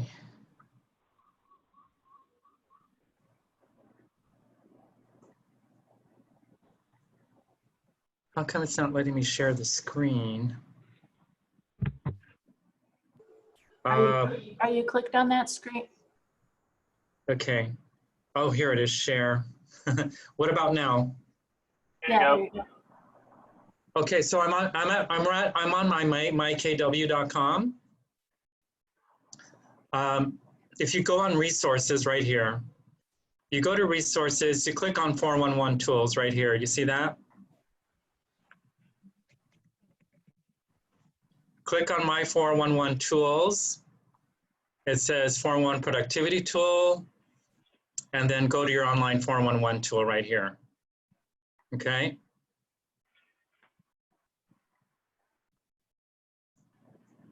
So right now, you see my screen?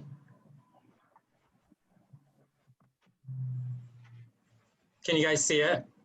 Yes. So are you guys on your own 411 at the moment?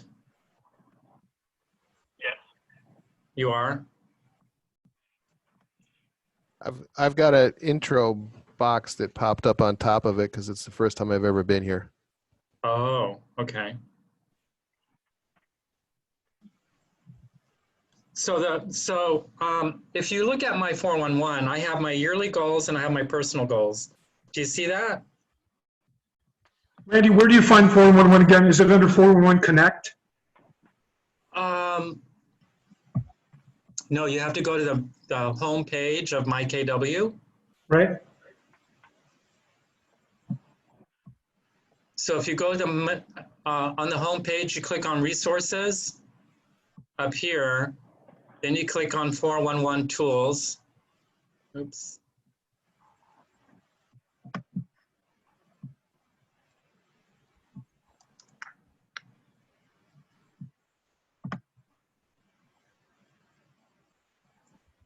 Oops, that's the wrong one.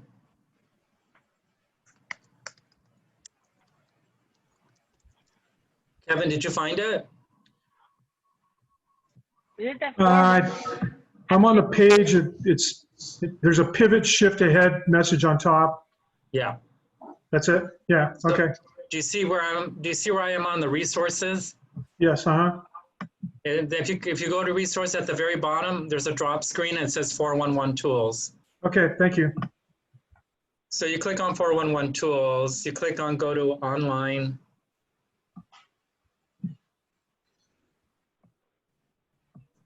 Is everybody there at this point? Yes.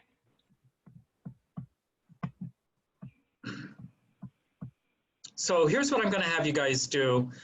If you're not on your computer and you're unable to do this, I'm just going to have you get a separate sheet of paper. So I'm back on my screen now. I stopped sharing the screen, but does everybody I just want to make sure you know where to find it. Okay. Sharuga and everybody else, we're all good on, okay, Daniel, you found it? Yes. Thank you. Okay, so on your 411, like this is a printed 411, by the way. But what we're going to do is I'm going to give you 5 benchmarks on how to measure your business and your productivity for the year. Okay, I'm going to go through 5 benchmarks, and we're going to take these benchmarks and then we're going to write a goal for each one. Okay, so if you're on the computer right now, who's on the computer? Raise your hands. I mean, who's on the actual 411 worksheet on the computer? Chris, are you there? I mean, Kevin? I'm not. Okay. Chris, you're on it? Yep. Okay. So if you go to the 411, does it tell you to enter your first goal? We should all be there. Enter your first goal under the year. First of all, you want to change the year to May 2020. So, you want to mark this as for the month of May 2020. And then Kevin, since you're not on the worksheet itself, were you able to print out the paperwork? I'm getting there, Randy. Oh, okay. Put the link in the chat box. There's a link to enter your goals, right? Everybody see that? So your first goal, the first thing you're going to type in is your first benchmark is called have mets. Okay, have mets is your first goal. So I would type in have mets. That is your first benchmark. And who can tell me what a have met is? Daniel, what is a have met? Someone that you know and have had a conversation with. Correct. So a have met is somebody that's probably in your database already. You have their phone number and you have their email, okay? So if you have a phone number and you have an email and you've met them, then they're a have met, okay? So if you look at your current database, do you have an idea how many people you have right now that you would consider have mets? Like Kevin, how many people in your have mets do you have right now? Do you think? Yeah, I have no idea. You don't, okay. Daniel, how many people do you have in your have mets database? About 600. 600. Anne Marie, how many do you have, you think? I have 654. Jasmine? Okay. Chris? 800. Okay, good. Candy says she has 1,500 to 3,000. Sharuga? Sharuga, are you there? Okay. Anyway, so it's very important you know you have mets because this is what constitutes your actual lead generation database. Okay, this is your foundation of your business. So, of course, the larger number of people in your database, the higher probability you're going to have a bigger business, correct? So I'm going to give you a number. Write down this number, 1,932. 1,932, okay? That is the magic number to net $1 million income in commissions based on the Millionaire Real Estate Agent model, okay? 1,932 contacts in your database. So they're saying if you have about 2,000 people and you are regularly or doing a 33 touch program, so you guys are familiar with the 33 touch program and the 8x8? Anybody? Kevin, are you familiar with the 8x8 and 33 touch? Yes. Okay, Yep. so you have to read the MREA book in order to understand this, of course. In the MREA book, you know, they talk about the 33 touch and the 8x8 program. Again, that's something in here. You might want to write this page down, by the way.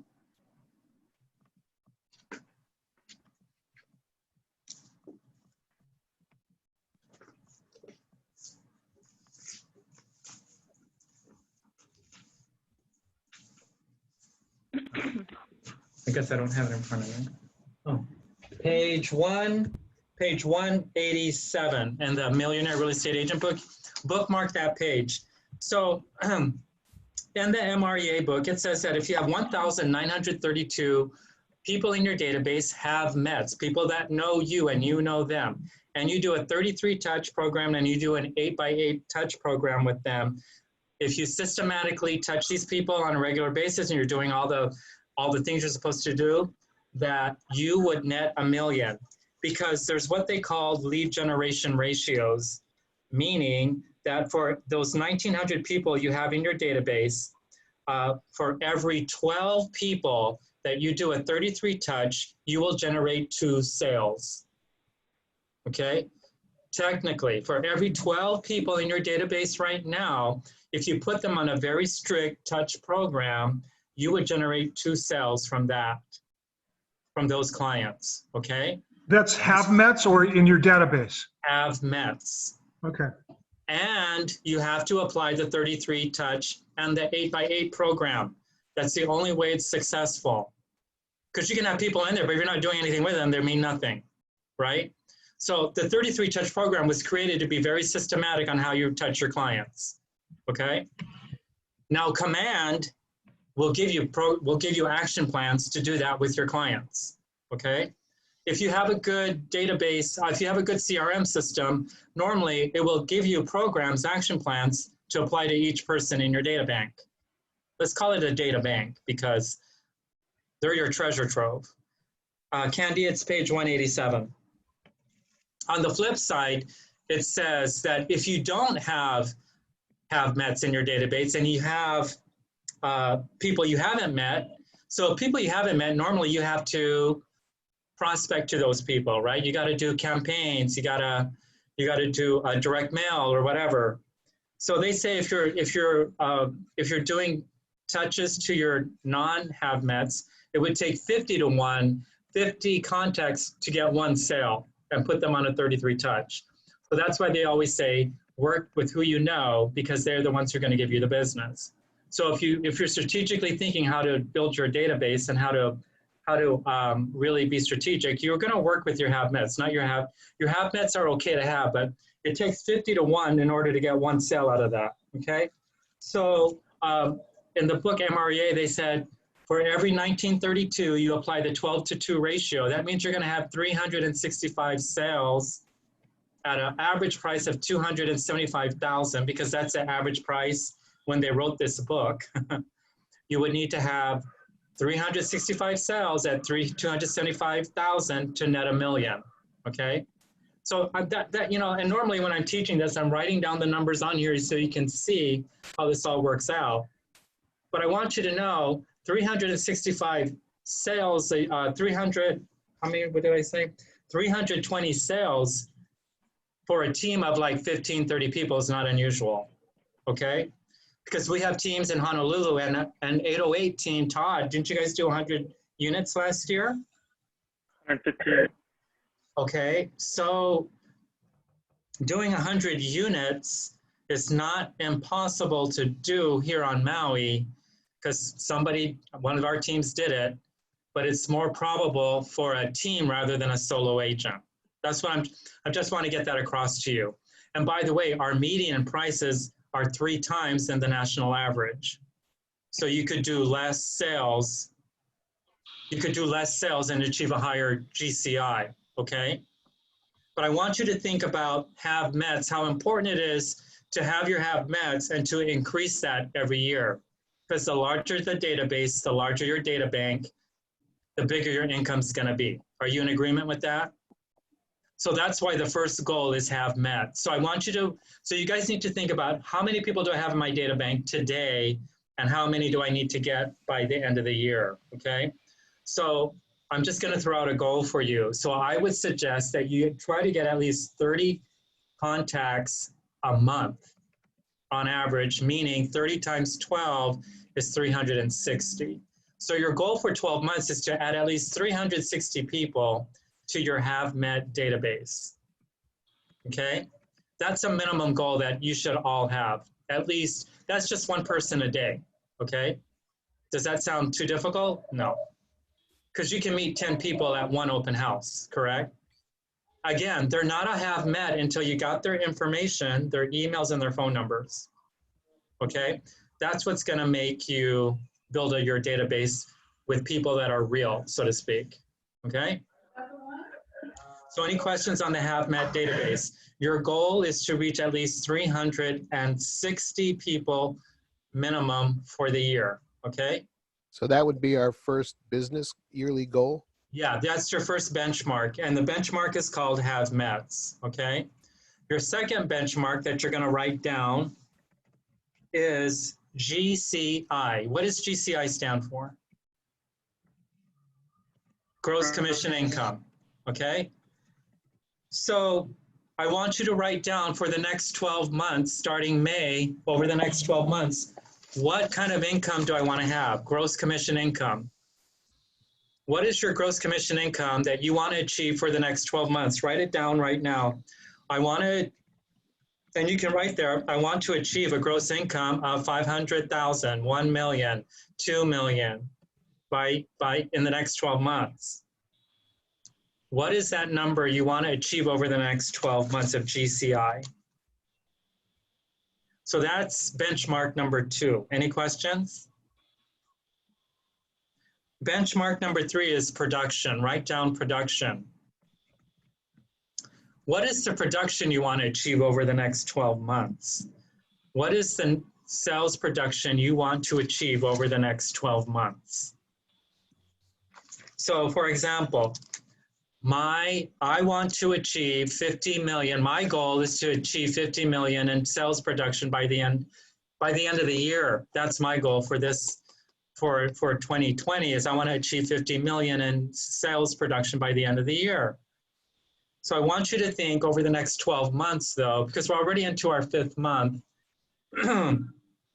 what is your sales production you want to achieve in the next 12 months? Everybody got that? Your next benchmark is closed units. How many closed units do you want to have in the next 12 months?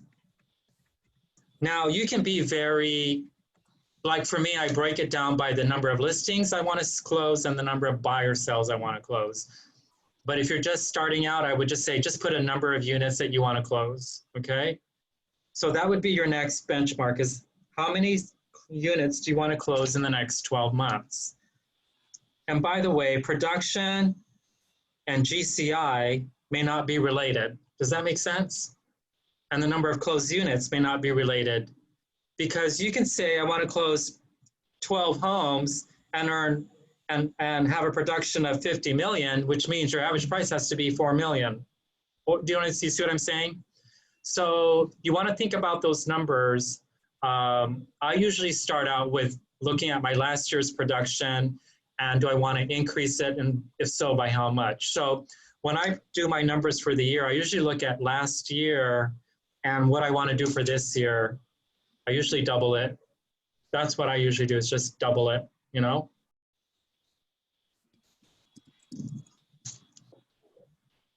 So right now we have 4 benchmarks: have mets, GCI, production, and closed units. Does everybody have their benchmarks on there? The 5th one I want you to add here is leverage, okay? Because what is leverage? What does leverage mean to you, Daniel? Being able to focus on someone else or something else that's picking up the slack behind you.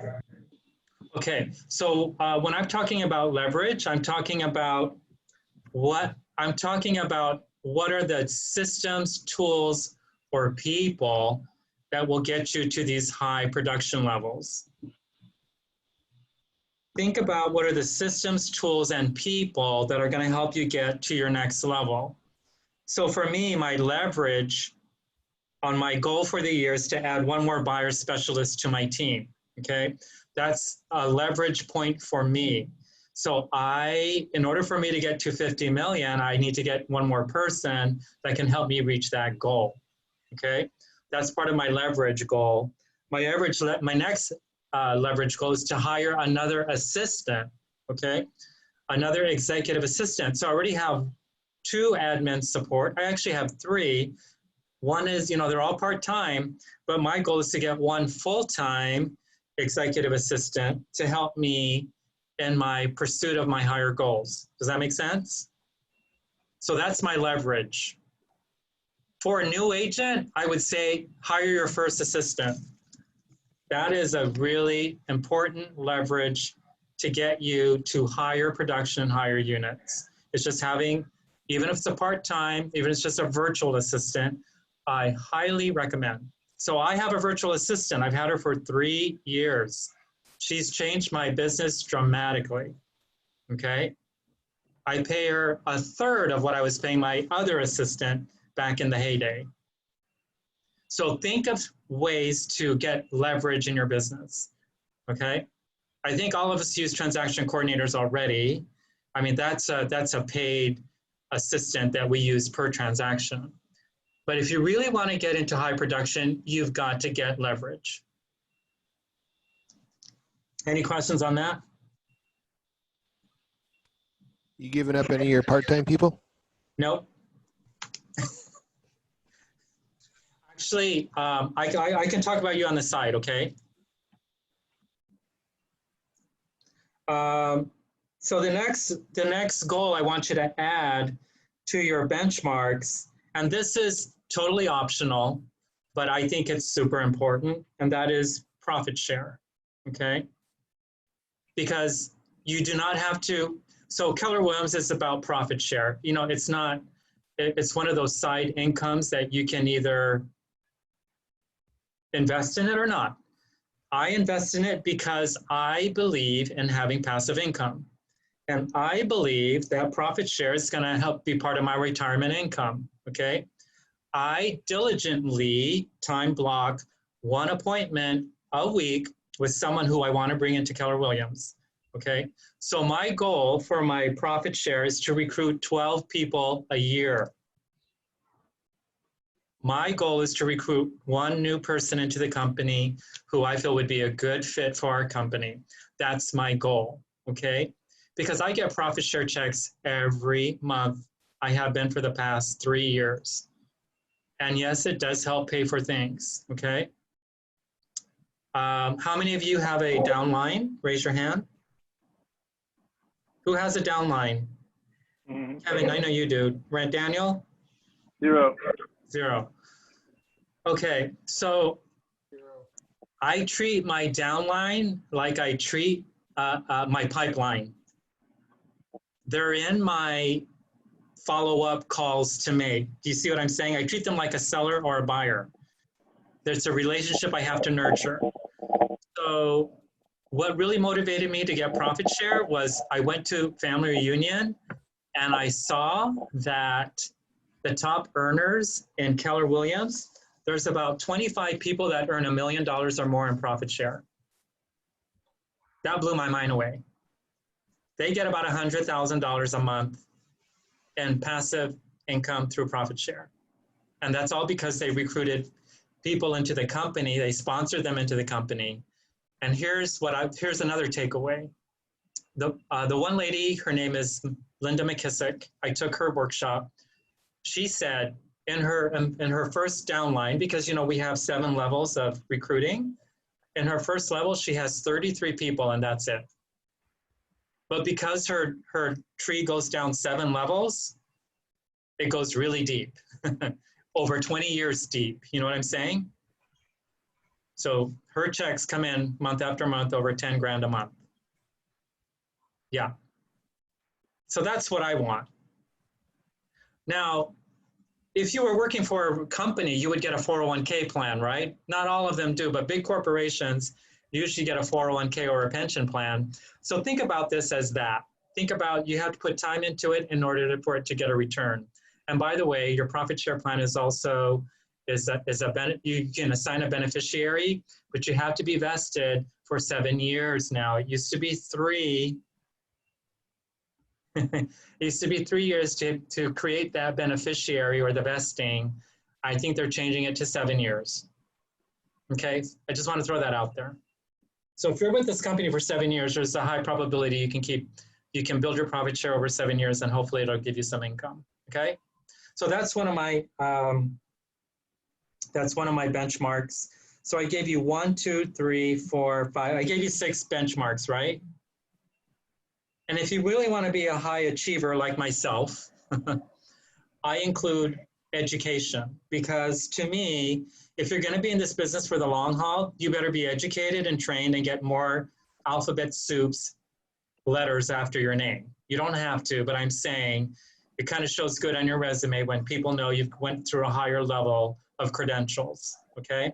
So I try to time block outside of our regular CE classes. I think it's really important that you time block to get more credentials under your name, a higher level, because that will build credibility over time, okay? So now that you've put down your business goals, are there any questions? No questions. So on your 411, it also says you can add your personal goals, okay? So I would highly recommend that you pick at least 3 personal goals to add to your yearly goals, because this is the fun stuff. It's not business. I think it's more important to have personal goals than it is business for me, you know, because my personal goals, I have like 1, 2, 3, 4, I have 10. I have 10 goals for the year.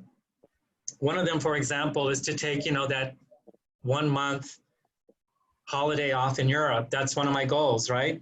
So that drives me.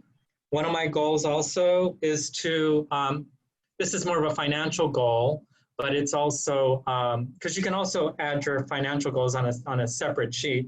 But under personal goals, I also have financial goals. So one of my financial goals is to invest in one rental property this year, okay? So I add that to my yearly goals of personal stuff. I also have, like, one of my personal goals is to start a foundation for some causes that I believe in. So, you know, life is about having a whole life and a balanced life of great personal goals and amazing business goals, okay? So and one of my goals too is to learn Italian and Portuguese.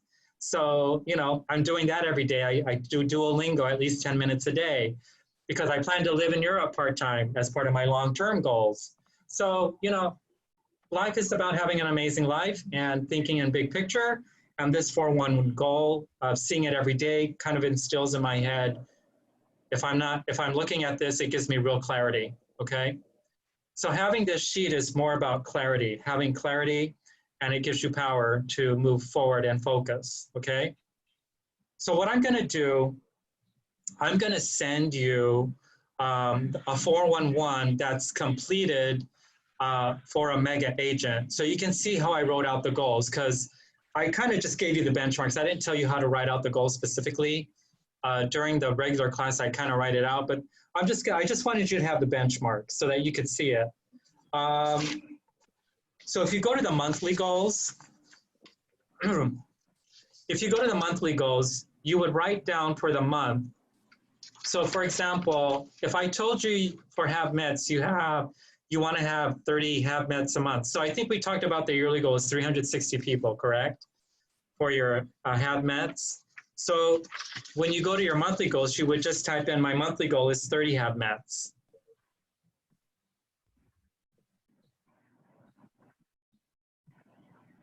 Your monthly goal for your have mets is 30 people a month. Your goal for your GCI, would you take, so if your GCI, say you want to earn 360,000, let's use that. Your GCI for the month would be only, your GCI, if you wanted to achieve GCI of 360,000, you'd have to achieve 30,000 for the month, right? You divide that by 12. If you say you want to close 36 units for the year, means you got to close 3 units for the month, okay? So you're just taking each yearly goal and you're dividing it by 12, okay? So that's how you get your monthly goals. Now, the next step is for weekly goals. The weekly goals are things that you have to do on a weekly basis, okay? So your weekly goals are things you need to do on a weekly basis. And I'm going to give you what my weekly goals are, but these are things that you should be doing every week at a minimum. These are not, this isn't a to-do list, by the way. These are things you should be doing at a minimum every week, all right? Your first one you want to write down is weekly goal number 1 is to lead generate for at least 2 hours minimum and to follow up for at least 1 hour minimum for a total of 3 hours. So that's your weekly goal number 1. Lead generate for 2 hours for new business and 1 hour follow up for past business. Your next weekly goal is to make at least 100 contacts minimum a week. 100 contacts minimum a week. So that's basically saying at least 20 people a day, okay? If you're taking bold right now, that is basically one of their minimums, is to at least 20 contacts a day. So that's really important, is that you keep up with that, okay? Again, I'm gonna send you some forms that will help you track what you're doing. How many of you are using Command? So some of you, okay, wonderful. For those of you that are using Command, are you assigning a action plan for each of those people? Or a smart plan? Yes? Yeah. Mm-hmm. Okay, and are you also assigning an actual task to call them every quarter, so to speak. Because like if you're talking, like for me, past clients are usually a quarterly call. But how many of you have a quarterly or a weekly actual call with past clients? Quarterly. Quarterly? Yeah. Okay. So you also want to time block every day, at least. Well, like what I wrote down on mine is that I time block 1 hour coffee date or a lunch date with a past client. Okay. So that's important to me, is to have that 1 hour personal face-to-face with somebody, past client. That's been one of my best connections that I do on a weekly basis. And right now I'm doing a Zoom thing because I can't see them face-to-face, because that's where you're really gonna get your people to start being top of mind with them. One of the other things I time block once 1 hour a week is, because I told you profit share is important to me, I try to time block an appointment with either a potential recruit into real estate or a potential recruit to KW. So that's one of my things that I also time block. I also time block time to look for talent, because if you're building a team, you always got to find people that might want to join your team, or people that you want to help as an admin or someone to help leverage. Okay. So I'm always looking for talent, because in growing a business, you got to have, you never know who's going to leave your team, or who's going to be that person that's going to really help you. So always be on the lookout for top talent.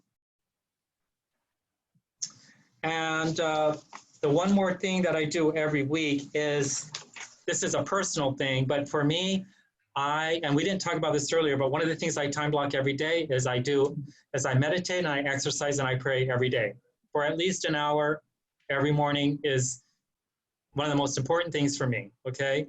Is swimming in the ocean, doing my meditation and doing my yoga is super, super, super important for me.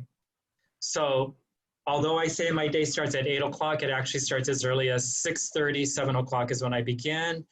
You know, and in the book, in the MREA book, he talks about that spiritual time, you know, that time to love time, you know, give a hug or love your family or do whatever, you know, you need to do in order to feel a connection with the world and your loved ones.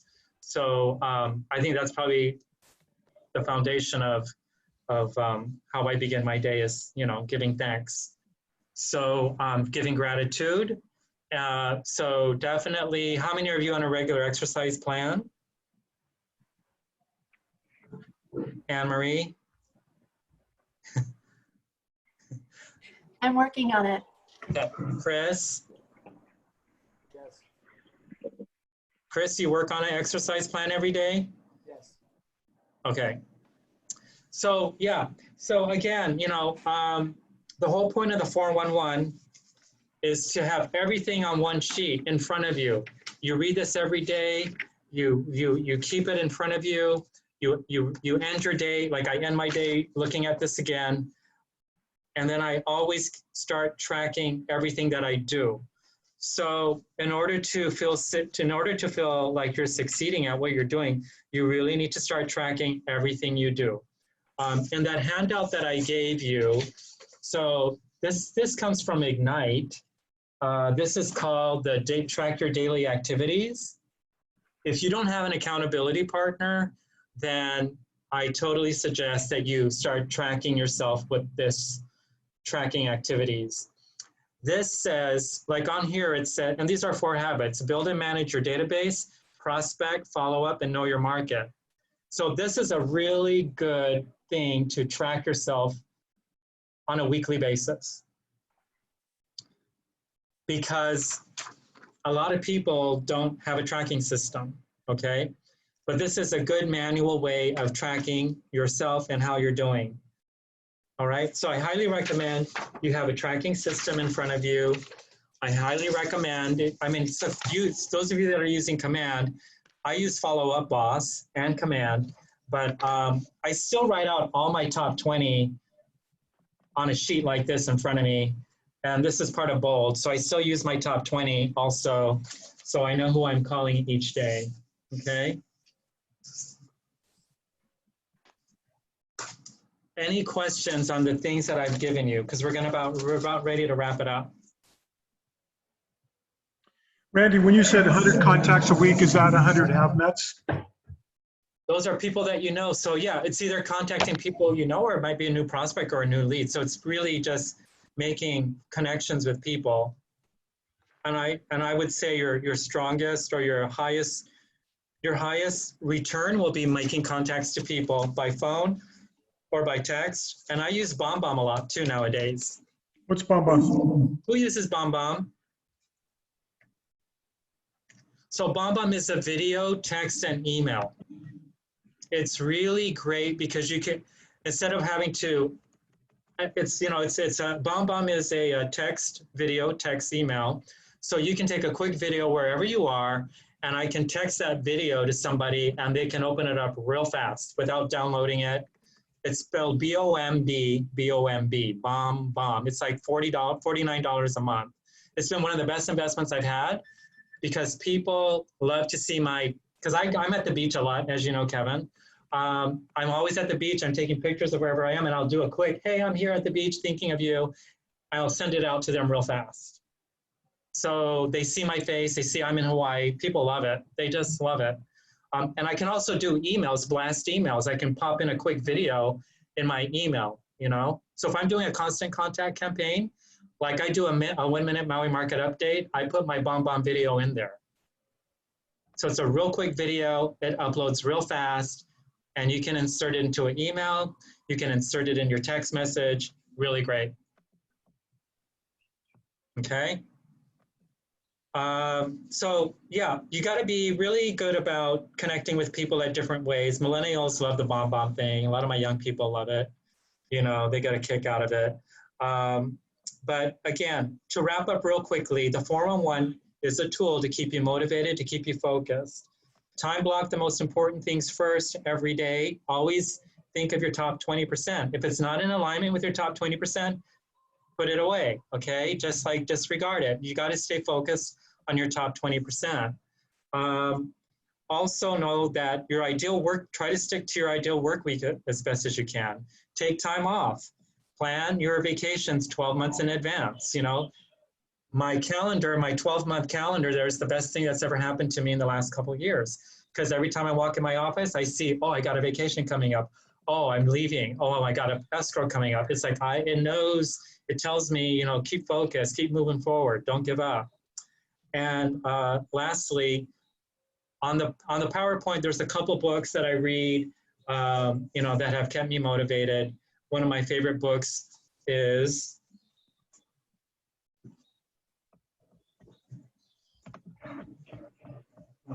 I guess I didn't bring it with me.